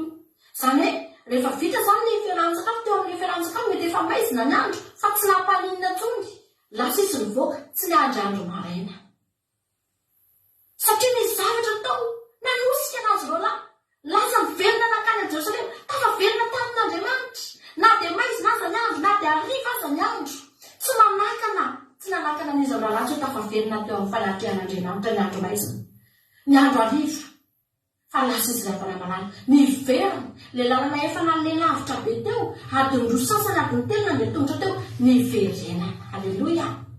Hiverina ho an'i Jerosalema hiteny amin'ny mpianatra fa mitsangana tokoa ny tombontsika. Aleloia. Nahita zavatra izy manao an'io voatsangana izy manao an'io tafatsangana ny ara-panahiny manao an'io. Aleloia. Tsy matahotra ny aizina sy ny sisa zany intsony ndona lasitsika hotoritsika Jesosy fa nitsangana tamin'ny Jesosy. Ry havana tsy mahafatantoka ho any mampiditra an' Jesosy ao anaty tokantrano, tsy mahafatantoka ho any mampiditra lalàn'i Jesosy anatin'ny fotsika sy ny fiainantsika. Ry havana fa ahitantsika zavatra ary rehefa tonga ao tsika vao tena mahita hoe ndre Jesosy tena velona zany fiainako zany, velona kay ny fiainako. Mitsangana ianao Jesosy mitsangana koa ny fiainako. Hoatsangan'Andriamanitra ny miara-panahinao, hoatsangan'Andriamanitra ny finoanao. Aza malaiko kibo sy mangozogozo eto amin'izao tontolo izao ity ry havana malala fa hanangana anao indray Andriamanitra, hanangana anao indray Jesosy. Mahazo toa mihay no ny feon'Andriamanitra ianao. Raha misy olana mianoto oroteny atanjao ny sainao dia mianoto oroteny fa ao Andriamanitra manangana antsika rehetrarehetra. Tianao Jesosy, tsy fon'Andriamanitra ho very zany ianao, tsy fon'Andriamanitra ho faty zany ianao satria tia ianao. Tiany mety izy mirahalahy reto tsy foy andeha hody anjenjena miaraka amin'ny fahakiviana sy ny faharerahana sy ny tsy finoana ka ho fatin'ny tsy finoana nefa rana sanatria fa ho izy Jesosy vonjeko aingany reto satria tiako ireo. Aleloia. Vonjeko eny an-dalana mihitsy satria tiako ireo. Amonjanao eny an-dalana ny Jesosy. Tianao Andriamanitra. Vonahitra n'Andriamanitra lehilahy minao fa ampaheranao zany tena Andriamanitra zany androany. Ataontsika hivavaka. Aleluia. Tena tsanganana ihany Jesosy malala. Soratsika ny mampionina mitondratsika zany tenin'Andriamanitra izany. Hivavaka antsika rehefa fa tsy mbola zao aloha. Aleluia. Tsy mbola zao aloha tsika ny hivavaka fa rehefa vita ny famelabelarana dia hivavaka ihany isika rehetrarehetra. Aleluia. Dia misaotra ny mampionina tamin'ny tenin'Andriamanitra fa dia mino fa dia nampahery ny teny izay nihaino rehetra teto indray izany tenin'Andriamanitra izany. Misaotra nareo koa mifankasitrahana izay rehetra mandray anjara fa mampahery azy ireo foana ny fankasitrahana izay ataonareo. Aleluia.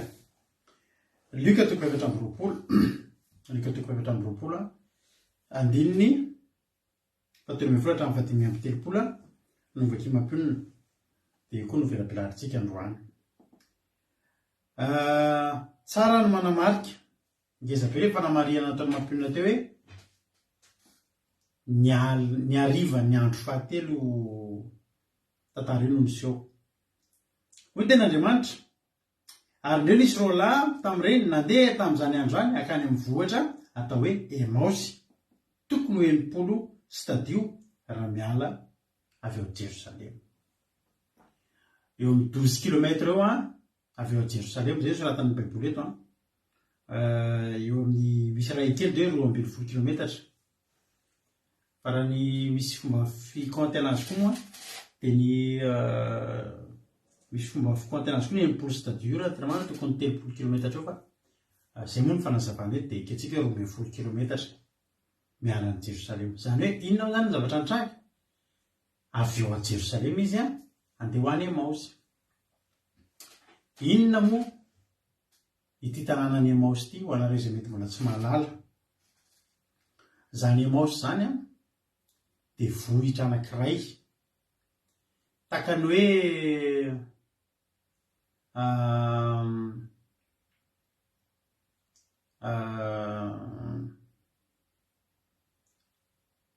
tendrombohitra Sinay, tendrombohitra Oreba, tao amin'ny sahany Getsemane, ao tendrombohitra Oliva, toerana ilazana endroit, ilazana toerana anankiray voafaritra zany io Emaosy io.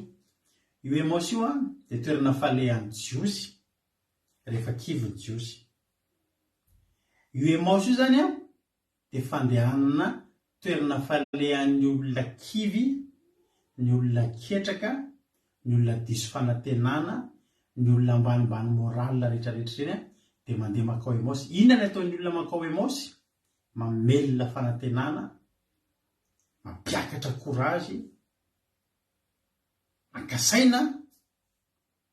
Dia voalaza fa tahaka ny finoana nisy tao amin'ny tao Palestina tao tahaka ny tadinareo le rano anankiray tao Betesda, farina Betesda le hoe finoan'ny olona tamin'izany dia rehefa misy anjely midina eo mihetsika le rano dia finoany zareo an'iny hoe misy anjely tonga, misy fanamasina tonga, misy anjely tonga eo amin'le rano dia izay miditra voalohany eo amin'le rano dia iny ny sitrana.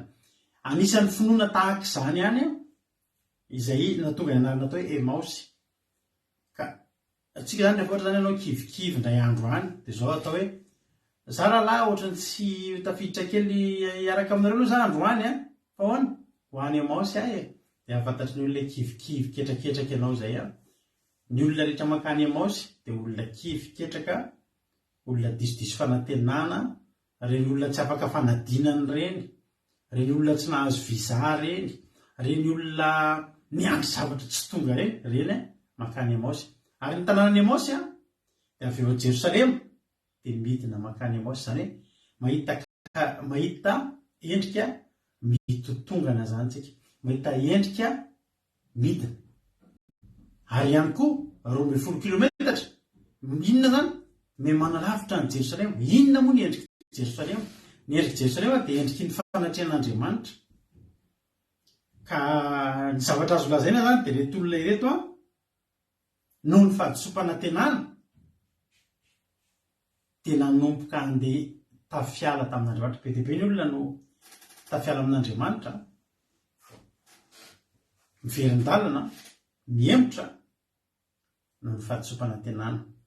Angatahana mba sitsika kerakera fa mitady ho tapaka ny fandarantsika ny aty amiko aty koa efa lasa tsy dia mihetsika. Mitady ho tapaka ny live etsika mavaka mba tsy tapaka fa mba hafinaritra ifampahirizantsika ty famelabelarana ty toriteny ty androany. Zay zany azavaiko anareo, zay zany dikan'ny resaka hoe Emaosy. Ka izy roalahy reto tokoa dia olona tena tratrana fahadisom-panantenana lalina. Raha jerentsika ny zavatra tenentsika rehefa aveo zareo resaka zareo tena andalina teny dia tonga Jesosy niaraka taminy tampotampoka teo. Na Jesosy angira amina tsy azo jareo tsy misy potra avy aizy lalana zany lalana midadasika be mihitsy tokony hitanao any sendra mitodika dia misy iry misy olona tamy anatona antsika samy mandeha direction makany Emaosy ry zareo fa tsy hoe hifanena akory. Any tena marina fa tokony efa ela ny tokony ahitandreo hoe iny misy olona ny ariany antsika iny. Fa ny tena marina nipotra tampoka Jesosy niara-dalana taminy fa tsy tsapan'izy roalahy zany. Eny tokoa ry havana. Tena marina ny tena mampionona teo. Ary tena mahakasika ity tantara ty rehefa mieritreritra isika hoe zao mantsy io andro io dia le andro anankiray manomboka tany amin'ny andininy voalohany ary vakitngeny luka toko efatra amby roapolo andiny voalohany ary tamin'ny sabata dia nitsahatra ihany izy araka ny lalàna fa no maraina koa tamin'ny andro voalohany tamin'ny herinandro lahady zany lahady eo andro voalohany amin'ny herinandro io fa netsika moa latsinainy zao satria nisy nandova lasa ny lahady ny sabata fa ny sabata dia sabotsy eto taka ny sabata wakalazantsika amin'ity androany ity zany hoe andro isy rapitso zany dia nakany amin'ny fasana izy ka mitondra zava-manitra izay fanamboariny ary hitany fa indro ny vaty eo avoako dito eo amin'ny fasana dia niditra izy nefa tsy nahita ny vatan'i Jesosy tompo ary raha mbola levitra tamin'izany izy dia indreo nisy roalahy nose taminy tafy fitafiana manelanelatra ary no natao atrakany koa izy roalahy nanao nataony maty nitadavanareo ny velona tsy ato izy efa nitsangana sanofa ny tena nataony taminareo fony izy mbola tany Galilea hoe ny zanak'olona tsy maintsy atolotra eo an-tanana ny mpanota ka hoboana amin'ny azo fijaliana ary nitsangana amin'ny andro fahatelo sy ny sisa tsy hovakitsika fa lava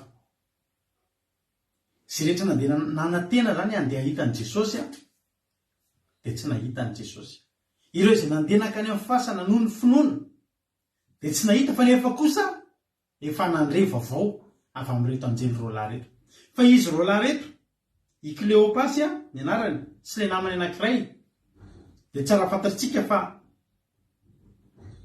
mbola diso fanantenana kokoa noho ny mpianatra ny antony dia zao niala tany amin'ny toerana nisy azy zareo no niakatra ho any Jerosalema mba hitsena ny fitsanganan'i Jesosy tamin'ny maty. Azonareo an-tsaina raha ato an-trano ahako ohatra ho avy aty nareo amin'ny Pasika ohatra raha ato an-tranonay izay no sanatry miteny ny Izraely hoe tsy tonga ahako tsy ho avy amin'ny Pasika fa mbola kely loatra Gabriel diso fanantenanay an'izay fa raha ohatra raha Jonathan avy any Allemagne dia tonga ato an-tranonay mba hahita ny Suzaila sy Gabriel diso fanantenana kokoa i rahalahy Jonathan zay efa ato an-trano ihany dia diso fanantenana hoe tsy tonga i Suzaila sy Gabriel fa ho diso fanantenana kokoa Jonathan raha avy any Allemagne izy tonga aty an-tranonay mba hahita any Gabriel itsotro any Gabriel kely sy ahitana nabavy Suzaila. Azonareo ilay izy reto roalahy reto zany Kleopasy sy namany diso fanantenana kokoa noho ny mpianatra satria zao ny mpianatra ngery avana mbola nahita anjely niteneniny anjely hoe tsangana izy fa izy roalahy kosa teny avy amin'ny mpianatra tsy ao tsy tizy andeha ho any Jerosalema nandany andro nandany rerahana amen evangelisy Gabriel kely amin'ny Pâques toko amen zany dia koa mba te-trotro azy alleluia diso fanantenana izy roalahy koa tsy niandrela ary zay ny zavatra tiako isotomana ansaitsika voalohany. Mbola mandeha ve any aminareo tapaka ty amiko mbola mandeha ve any aminareo ohatra ny tapaka ny aty amiko alefantsika fana moana mba tapamandra-pahasanatria tapaka ny tanteraka raha tafavoaka nareo dia miverena miditra tafavoaka dia miverena miditra zay foana tafavoaka dia miverena miditra tafavoaka dia miverena miditra zay foana diso fanantenana kokoa izy roalahy iainga andehan'iny hitsena ilay fitsanganan'i Jesosy hitsena an'i Jesosy velona zay ny programa fa vo eny an-dalana andeha ho tonga dia efa niteny tsy any tsy te dia tsy nanady ady tsy nanao ninino fa naheno dia tonga teny verina ny tena marina rehefa nivakina ny zavatra nytenen'izy roalahy any amin'ny andininy fa 1:20 dia mipotra ny fahatsolo zany nefa natenainay fa izy nilay efa navitra ny Israely ratsy zany fa androany angeny andro fahatelo ary zay atongavany zany nanateny zay mba nanateny ery zay le izy mba nanatena ihany efa mba nanateny ery inona kory ny teo ozy zadradrao ny tena marina reto Kleopasy sy ty namany ty tsy tokony diso fanantenana fa nalaky ny eno fian-dakiloha sy tokana tsy naharitra ny andro fahatelo zany ry havana ny andro anankiray 4 androany zao tsika efa sabata nomboka amaty masoandro mahatramo rapitso mbola sabata foana sapitso aby 5 tsika mbola sabata ihany zany hoe mbola andro fahatelo ihany natonga azy ireo diso fanantenana dia tsotra tsy naharitra hatramin'ny farany andro fahatelo izy ary tsy tonga mba nanady any raha tonga tany amin'ny fasana ngery avan'ireo izy roa lahy reo mba nareny tenin'ny anjely efa tsy ny anjely tsony ny hitany satria tsy tonga koa izy hatrany am-pasana fa vo teny an-dalana izy dia naheno tamin'io hoe tsy nitsanga re tsy hita dia niverina izy inona ny teneniny nefa kosa ny vehivavy sasany namanay na very hevitra anay hitanareo le vehivavy namany ny enony ianao aza meno feoan'olona tsy manomboka eto raha tsy te ho diso fanantenana amin'ny fivavahana ianao dia fatamy ny anaran'ny fandarantsika andramo ka izao aza hoe enoy dia rene siosio ianao mihitsy mila manandrana ianao mihitsy mila mizaha andramo ka izao aza atao hoe nandramo an-jareo dia nizahan zareo dia izao ono raha vo zay dia tsy mahita ianao tsy nakany amin'ny fasana izy tsy neny feo an'Andriamanitra izy fa nefa kosa ny vehivavy sasany izay namanay na very hevitra anay na very hevitra azy tsy Jesosy fa reo vehivavy sasany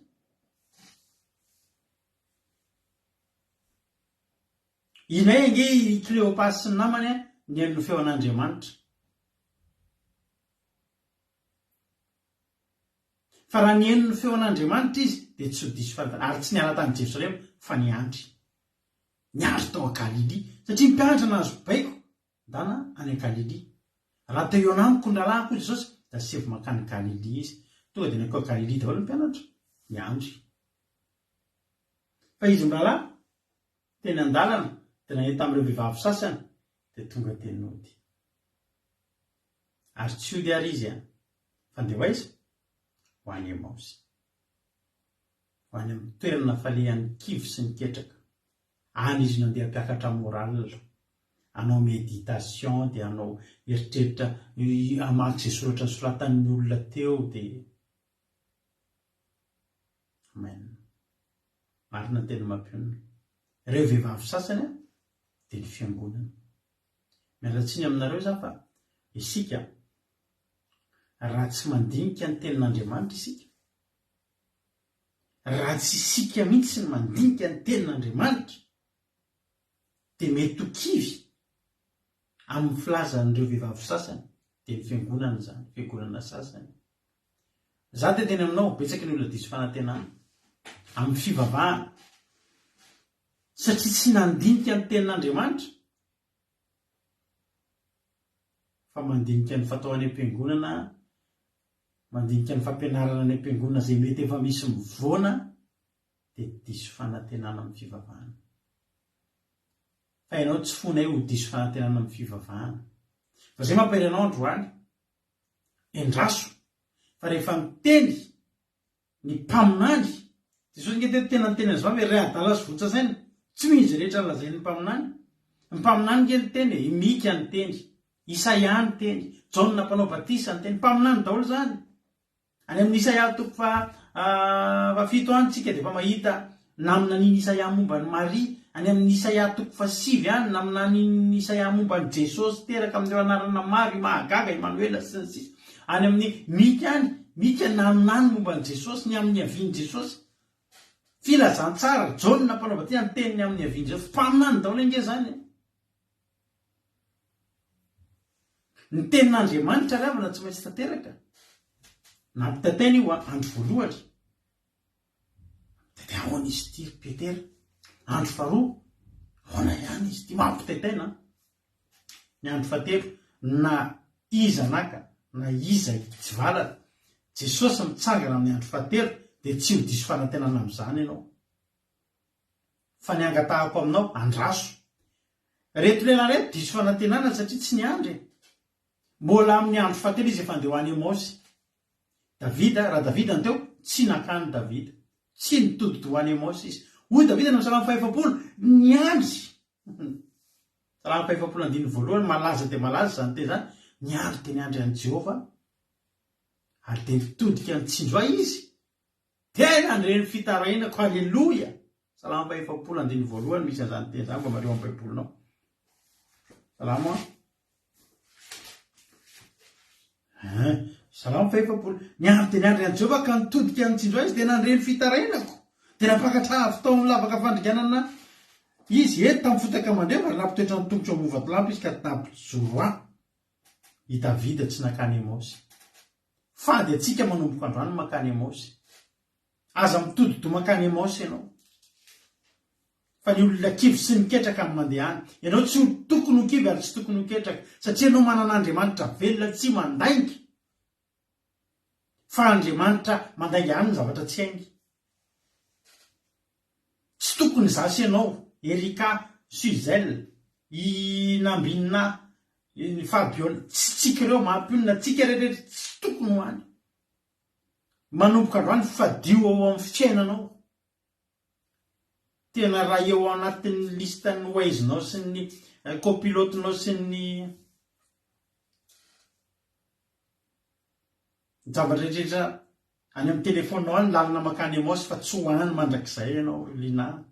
Tsy ho any ianao raha Charline. Fa ny olona kivy ketraka ny diso fanantenana makany. Isika tsy manompo sampy. Raha manompo sampy tsika eto dia tena afaka no diso miomakomana ihany, tadidiana ihany lalina makany Emosy. Fa zasy ianao manompo Andriamanitra velona, tsy mandainga, tsy mandiso fanantenana, tsy mamitaka. Andriamanitra tsy mahay mandainga. Tsy ho any Emosy mandrakizay mandrakay. Zavatra mahafinaritra ny fitiavan'i Jesosy eto dia izao. Tsinjony reto roalahy reto. Raha ny tena marina ny programan'i Jesosy teto ary Jesosy tsy nandainga. Raha ny teny nampiteny tamin'ireo anjely anankiroa hoe raha mitady any rahalahy da sy votoka any Galili izy. Tena programan'i Jesosy andeha ho any Galili. Eo amin'izy, eo amin'ny 2:10 lahy sy ry Maria. Halleloia. Sy ireo vehivavy sasany. Fa niova ny programan'i Jesosy teny an-dalana. Nisy fanarana nataon'i Jesosy nisy olona nanana ondry 100. Very ny anankiray.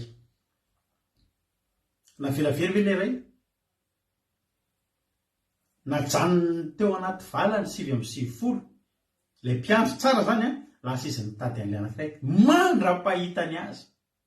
Na tamin'ny 4 alina na tamin'ny 4 maraina na andro inona ny tediaviny iny. Dia mba tahaka izany koa Jesosy teto. Ny 2:10 lahy sy ry Maria sy ny vehivavy sasany nomeny fotoana amin'ny Galili. Fa izy mbola tsy nakany Galili. Raha tena marina, tokony ireo nahitan'i Jesosy voalohany 2:10 lahy, ireo izay nitoetra tao Galili. Fa nahavariana tsy mbola nakany Jesosy. Mbola nisy detoro nataon'i Jesosy. Mbola nivily lalana Jesosy. Satria izao nisy zavana maika an'i Jesosy. Reo misy roalahy mitodito ho any Emosy. Tsy navelan'i Jesosy tonga any ka. Tsy navelan'i Jesosy nakany ka. Navela nakany ihany navela nakany ihany. Fa melohany natongavany tany. Natongavany aloha. Niaraka nandeha izy. Hitanareo natonga Jesosy tao aloha tao. Ningaviana mihitsy vao hijanona. Jesosy tsy mila mamijanona ao Emosy zany. Jesosy tsy olona kivy.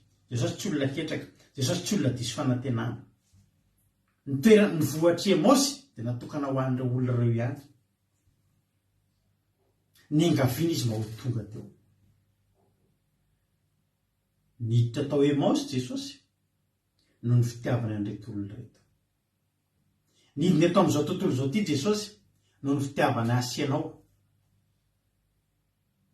Natao batisa Jesosy na dia tsy mpanota azy mba ho fampianarana sy ianao. Niditra tao Emosy izy ho an'ireto olona kivy reto fa tsy ho anazy. Marika tonga tany Emosy efa nisy hetsika nataony. Saingy tsy mbola tsapany izy roalahy fa mbola tsy niresahany. Inona zavatra tsapany? Rehefa nandeha izy nandeha teny an-dalana teny dia Jesosy zany mampiresaka anazy eo.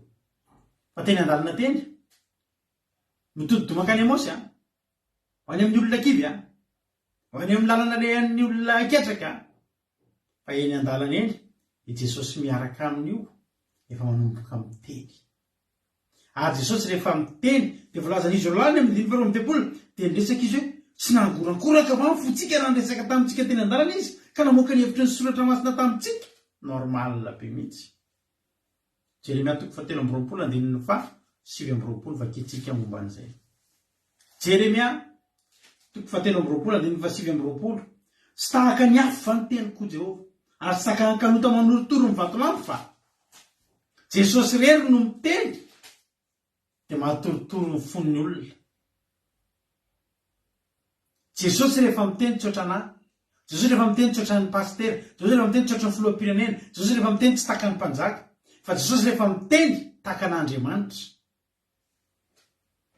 Miteny Jesosy tonga dia tahaka ny afo tonga dia mafana ny anatin'ny fonao.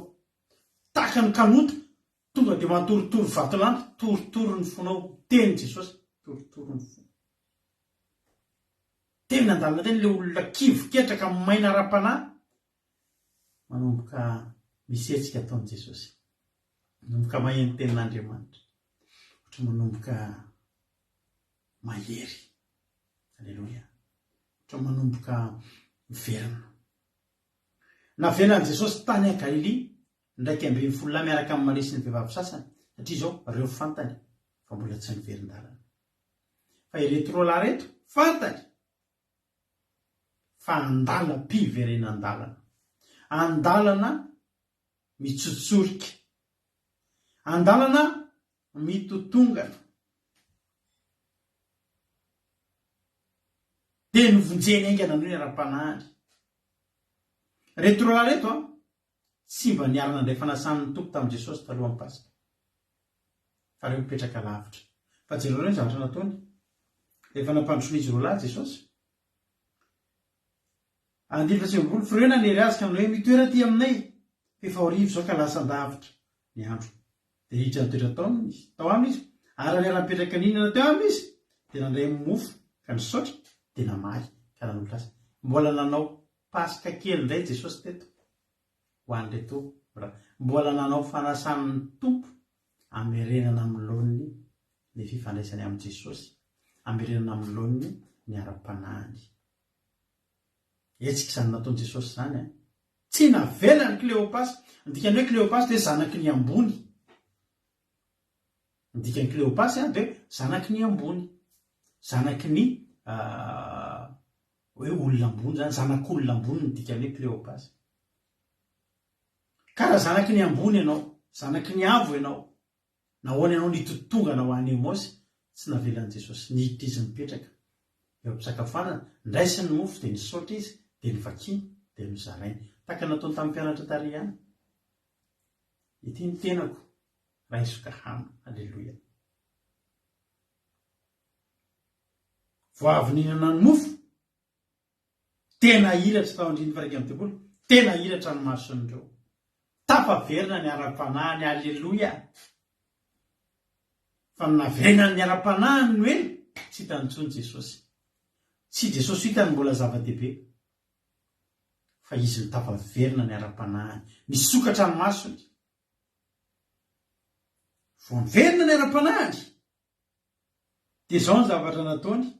7 dia niainga tamin'izany oro izany izy roa lahy. Alleluia. Nakaiza tsy nahazaka, tsy nahataty. Ny olona mirehatra ara-panahy tafaverina amin'ny ara-panahiny, tsy mahatombona ara-pito izany vao andeha hitoro-teny. Tonga dia na ny alina iny azo, tonga dia niazaka azy andeha ho aiza hiteny, hitoro-teny somafaly, ilaza vaovao mafaly, hitoro-teny amin'ny mpianatra efa nahita ny tompo zay. Nandeha nitoro-teny ny tantarany joro vavolombelona, olona mirehatra ara-panahy zay teo kivikivy. Ndeo any Amosy maverina avy amin'izay mifankety tamin'i Jesosy. Ndao rahalahy hitoro-tena, ndao hijoro vavolombelona rahalahy, andaotsika hiainga zao dia zao, tsy nahita tory. Ny olona mirehatra ara-panahy tsy te hatory zany kory. Hoe miandry rapitso sy ny rapitso lavo, tonga dia zao andao zao dia zao dia verina.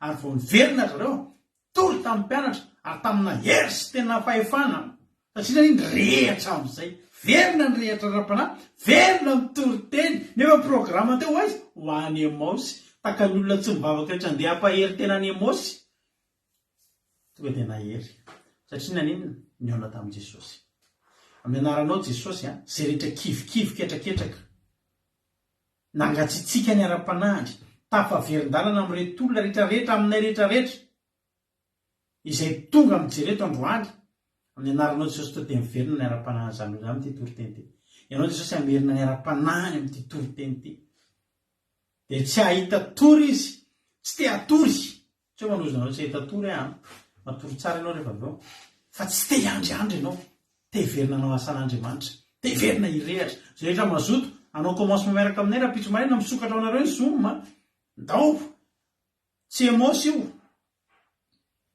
fa naveriny jesosy tamin'ny lony ny ara-pananao tamin'ity toryteny ty angetahety ianao zay mazoto rehetra miaraka anao zoma aminay raha pitso any manomboka amin'ny folo sasany amin'ny raiky ambin'ny folo iny mandevasa mpiampo dia andevasa client ana zoma dia miara manao commencement mandrehatra afotsika fionan'ny zanak'andriamanitra raha pitso alleloia dia ny verina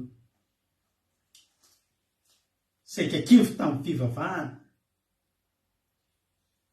fa nalefan'ny firetana ny verina any amin'ny raiky ambin'ny folo lahy mola eo ampitoriana hitanareo jesosy tsy tonga dia jesosy tamin'ny raiky ambin'ny folo lahy dia tonga vana izy roa mba reraka nafanavoky zao zana lasana vavanana zay joro ambela aminareo ay ve jesosy apato io zany izy fa dia aloha izy ny any hoe mbola niemotra aloha jesosy mbola tsy mipotra ke jesosy navelany tonga tany misy izy miaraka amin'le hafanam-pokeliny miaraka amin'le hafanam-pokeliny dia ahoany zay andra lahy makana tsy lasa nandeha lavitra rahalahy tsy lasa tany amosy tsy nakanjy rahalahy voninahitra an'andriamanitra za miteny anareo velona jesosy magasinareo le kivy be ankeo hoe tsy velona jesosy dia tsy hita jesosy dia lasinareo ankeo zany fa tsy zao fa zao rahalahy niona tamin'izay za miteny anareo mitsakanareo velona jesosy andiny fahaenina amin'ny telopolo raha mbola nilaza zany izy jesosy dia nitsangana teo afovoany tenanao tamin'ny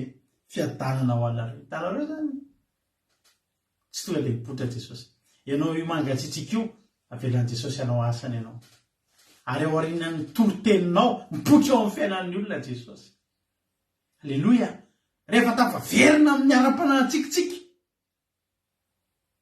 dia tsika mero milalana an' jesosy ary amarininy jesosy ny teniny izay nitoritsika fa mipotra tokoa izy hitory zao ianao hitory teny amin'olona ianao verina avy any emosio ianao mitory fanasitranana aman'olona ianao mipotra eo fanasitranana tonga dia sitrana za mivavaka manokana ho an'ny ranabavitsika izay hitondra mivavaka olo misy olona marary be zay hoe etiny mivavaka metrahany tanana jereko le message rovinao mo izy nametra tanana an'le izy mampiaranao ranabava fa ho anao ty tory teny ty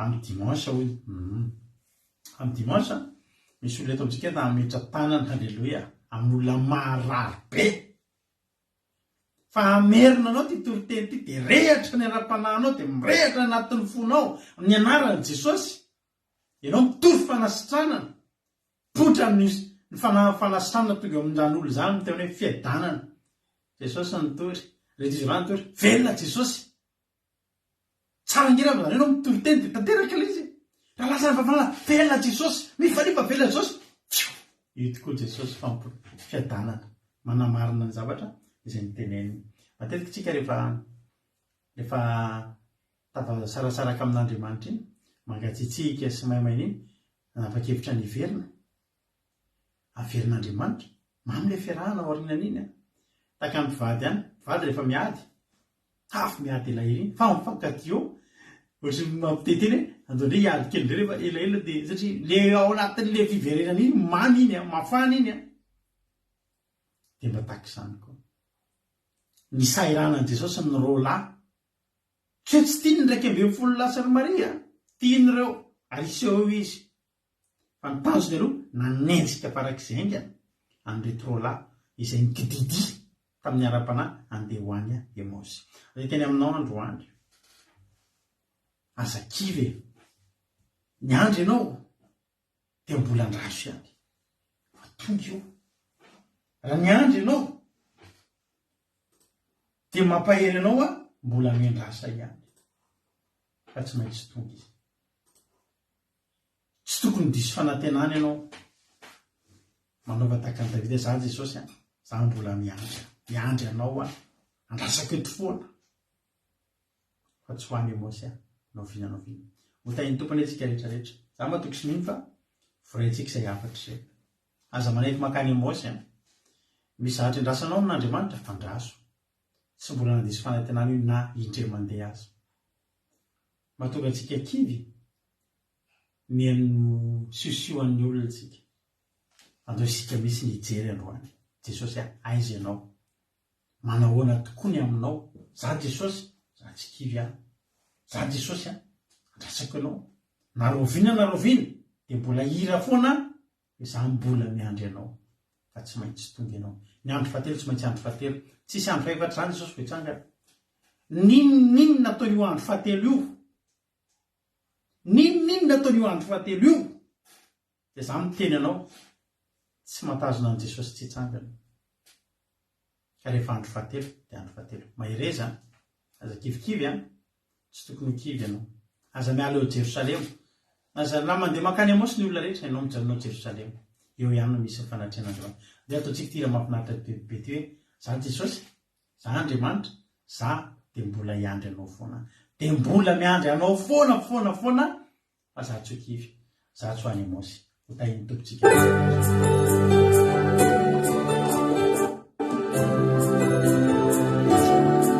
Alléluia.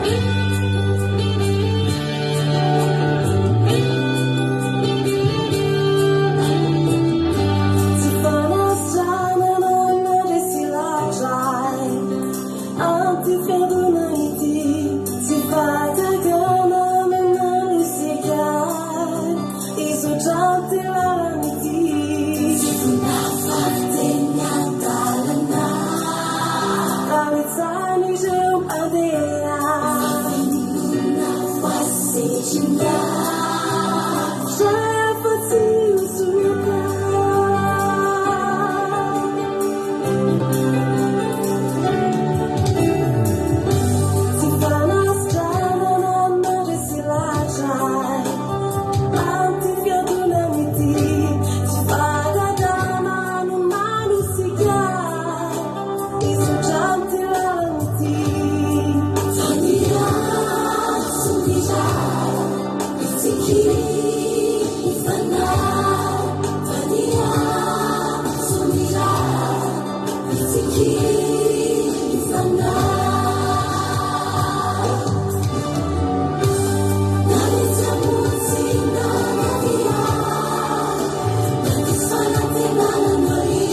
miaty misy namana ifanandao zay nampitanondra nampilatsaka amindranomasy kanefa zeo amafisoketsony nivoady zay natao teo anatrianao fonivoresy lahatra fa nilinona amiseho dia tsy ala fa ifiditra aminao fony tizao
Jesosy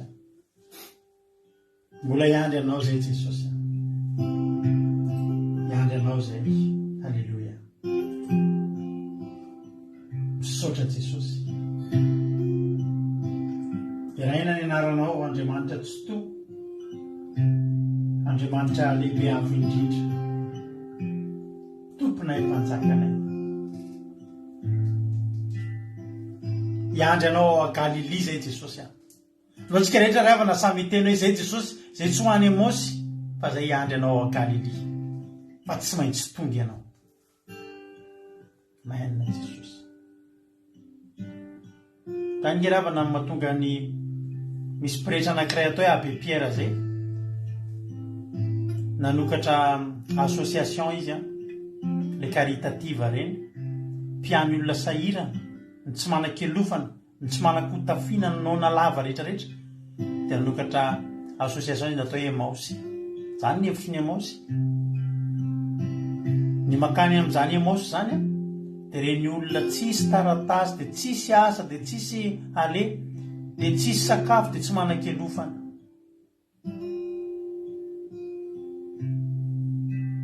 dia nanokatra an'izany izy natao hitsinjovana ny olona sahirana ianao tsy sahirana tsy tokony many Emmausy ianao manan'Andriamanitra mahavita anao ianao manan'Andriamanitra tena mahavita miany fiainanao ianao tsy makany Emmausy ianao andao tsika ho any Galili andao hiandry an' Jesosy andao iona amin' Jesosy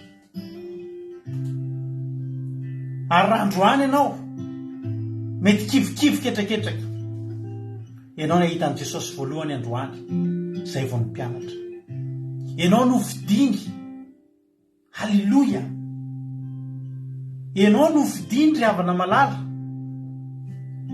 iarahany mandeha ny an-dalana iarahany misy sakafo anaovan'ny fandraisana manokana mihitsy ianao anaovan'ny fandraisana fanasan'ny tompo manokana mihitsy ianao any atokantranonao ao amin'ny toerana zay misy anao tena ny Jesosy te hiverina any Jerosalema te hiverina any Galilia Jesosy avereno aho zay tra kitraketraka zay tra mangatsitsika ny ara-panahiny zay tra maimaina tafaveriverin-dalana rehetrarehetra eto amin'ny anaranao Jesosy ho tarianao hiverina ho any Galili hiakatra any Jerosalema zany olona izany hitombo ny ara-panahy hirehatra amin'ny ara-panahy izy hiazakazaka no teo aloha hitory tenin'Andriamanitra anambarany fahatsaranao Jesosy mehoery hiandry anao ary raha sendra tsy nahandry anao ka lasa nandeha nitodotoko ny kodidy ho any Emmausy Jesosy miara-dalana aminy ianao miara-lalana aminy ianao midira ao an-tranony misakafoanao aminy dia meo azy le mofonaina Jesosy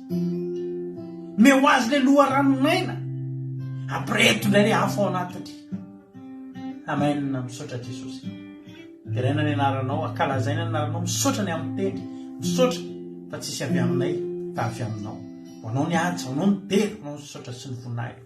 Petraka aminao Jehovandriamanitra ty sabata ity, mba sabata ampiverina anay ao Galily, sabata tena hiverena anay hiakatra ao Jerosalema. Raha nitododo any Amosy zay, avy any Amosy kosa zay nitododo hiakatra any Jerosalema. Ity sabata ity dia ampirehetanao ny ara-panahinay, ampirehetanao ny afim-pitiavanay ianao, ny afim-panahinay hirehatra avaivay amin'ny fotorotoro sy mangorakoraka, nentina hiakatra ao Jerosalema amin'ity andro sabata ity, sabatan'i Jehova, sabata masina. Dia eo aminao eo tendrombohitra masina izay misaotra tompo. Dia raha laza saotra sy voninahitra manao hatramin'izay dia ho mandrak'izay, zay tsy voalazako ianao mahalala ny masoa, dia anao mihoatra lavitranao izay rehetretinareo taio, asoavy, meo fahasoavana, meo valim-bavaka ireto olona rehetra izay tonga teto androany Jesosy any. Ary mihoatra noho izay nieritreretiny, mihoatra lavitranao izany anie ho ataonao, mihoatra noho izay tsy voateniko, mihoatra lavitranao izany anie ho ataonao. Andriamanitra manankirehi-pahasoavana, ilay manome malalaka, ilay Andriamanitra tianay. Misaotra Jesosy amin'ny devoly sy ny satana sy ny firongony, afatotra amin'ny rahan'i Jesosy Kristy tompony sabata, safakitsaingokana dia litera ray tanatin'izay teny notoriana izay androany. Fa ny vozana favy dia ny tenin'Andriamanitra amoavy zato hoe any am-pon'ny olona tsirairay avy izay tonga teto androany. Halleluia. Amen. Ivavakantsika amin'izao fotoan'izao ny firenena, dia izao ampandrosotsika ny anabavitsika iama, ivavaka ho an'ny firenena izy amin'ity androany ity. Raha afaka mitendry anabavy ama dia menanao ny fitenenana. Halleluia. Sotra pasteur amin'ny fitenenana, dia tahi Jesosy tsika tsirairay, tahi Jesosy pasteur menakavy, dia ary vavakantsika maranisika ny fotoany masody vavaka amin'ny ity. Halleluia. Misaotra Jesosy malala, misaotra ny amin'ny tena mamy zany, misaotra ny fotoana ny menao anay teto, misaotra Jesosy malala, mbola meno izany teny izany zay tena hoe ampifikitra anay aminao, hiverena anay aminao ndray, ampirehitra anay aminao ndray. Jesosy malala, raha misy kirikiri teto Jesosy malala, raha misy somary nanatitsika tam'faniponanao, mba tompo tsy miza Jesosy fa amin'ny alala zany teninao zany, hiverina izy ireny Jesosy malala, ary hirehitra fitiavana anao, hirehitra fitiavana voalohany. Dia matoky zay Jesosy malala fa horaisinao zany olona izany, horaisinao zay Jesosy malala fa tena hoe hifikitra ary meo fotoana foana zay Jesosy malala, tena hoe hanimpona ianao, meo fotoana foana sakafo rehetra manelingely anay Jesosy malala, matara tena hoe tsy ampahanay Jesosy malala, tena hoe mampangatsitsika indraindray. Ankehitriny Jesosy malala, amin'ny alala zany teninao zany matona boakanao zany teny zany Jesosy, tena hoe ho anay, tena hoe ampifoana indray, tena hoe ampirehitra anay indray, dia makasitraka ray masina tsara indrindra. Ankehitriny mbola hiforaka ianatry anao izay rehetra nataoko tsara ka sitrapona, satria anaraka mivavaka amin'izao fotoana zao Jesosy malala ho amin'ny firenenay, dia hoentina ianatry anao zany firenena izany zay tsy miafina aminay Jesosy, tena hoe betsaka ny zavatra miseho, betsaka mpahorina, betsaka ao Jesosy malala mitondra drano amin'izao fotoana zao, fatapahany lalana, fahorina daholo zany rehetrarehetra zany ray masina, tena hoe hoentika ianatry anao ndaniako hifonako Jesosy ho an'ny firenenay, hifonako ho an'ny vahoaka tsirairay avy ao anatin'izany firenena izany, jereo izany firenena izany Jesosy malala, fa tena hoe ianao rery amina izay entorana, ianao rery amina izay hitarainana, ianao rery amina fantatra fa mamaly anay, ianao rery amina mafantatra ay, fa manao zavatra tsy takatra ny saina, mahita zay zavatra tokony hasoany izany firenena izany. Matoky zay Jesosy fa tsy hitondra loza ny hevitra izao rehetrarehetra, fa tena hoe mba hitodiany izy ireo aminao, dia tena hatrehanao zany Jesosy, hatreho meny ny fonja. Misy Jesosy malala ny migahatra izay tsy hinanao elika, fa tena hoe ianao fafantatra azy ireny Jesosy, dia tena meo hery, meo tanjaka, meo fo manitobika aminao, ao ireo tsy manaka alofanao, ao ireo tsy manaka ny toanina, ao ny ireo tsy lavolena amin'ny tsy mandripahalemana, dia petraka pelan-tananao izy ireny Jesosy, hatreho tena hitodiny izy ireny, mamindrafo izy ireny Jesosy malala, ondrikelinao izy ireny Jesosy, atodio todika aminao vaifolo vaovao amin'izany firenena izany, tena hoe fikitra aminao, dia ho voninahitry ny anaranao rery any Jesosy malala, nandratana izany bavaka rehetra natana fefety izany, dia ao Jesosy malala ilay mitondra ny fotoana teto androany, vavaka fanomboana, mampitondra ny teninao mampasiterana melabelatra tena hoe Jesosy malalo hidiranay ianao za satria matoky izay fanenafinoana mindry lelan'izy ireny ka ampidina ampitombony io sy anatin'izy ireny tsirairay aby ireo izay nieny te Jesosy dia inganetena amoa avy zato hoe tsy manapataperana na tompony tsirairay aby miteny izay nomenao azy tetan-droany na ireo izay tonga te Jesosy malalo fa ao ny antony isan-karazany izay ianao mahafantatra dia matoky izay fa ahinika ao amin'izy ireny fahasoavanao tasifon'izy ireny Jesosy malalo ka tsena zao sabata masina zao zay raha pity Jesosy dia apetraka am-pelantananao izany tontolo andro sabatana izany tena feno fanatrehanao ary tena hoe lotra fanjany ny afo ny fanamasinao tena hoe iredareda dia hatriny connexion ny telefona fotoana rehetrarehetra tena hoe tsy izy Jesosy malalo anelongelona zany fanatrehana sy tabatana zany dia makasitraka ray masina tsara andritinao ianao ilay tsara sady mpanao tsara ianao ilay tsisy toanao ianao ilay manina indrindra eo pe petraka ampelantanana zany vavaka rehetra zany raha misy fa tena mivavy Jesosy dia ianao mafantatra izay mahasoany tsirairay aby voninahitra ny eo anao mandrakizay fiadananao kosa ho an'ny tsirairay aby izay nanatrika teto aleluia amen. Aleluia, makasitraka ny ranavavy amintsika tao anatin'izay vavaka matsiro izay netan'izay Andriamanitra manakireo pasoavana ane amaly fitianao tamin'ny asan'Andriamanitra izay nataonao dia tahiny tompo mitombosotra ny tombo fahasoavana misaotra antsika rehetra ihany koa tonga teto tapitra ny fandarantsika ary tapitra loloha izy androany tsy dia lava izy androany noho ny tamin'ny hatramin'izay rahavolosika amroalanitra Jesosy dia rehefa avy antsika dia eto amin'ny 7 maraintsika dia efa miaraka eto amin'ny izy mirahalahy rahalahy Jonathan sy rahalahy Tojo amin'ny commencement akira sy famotinana ny tokoteny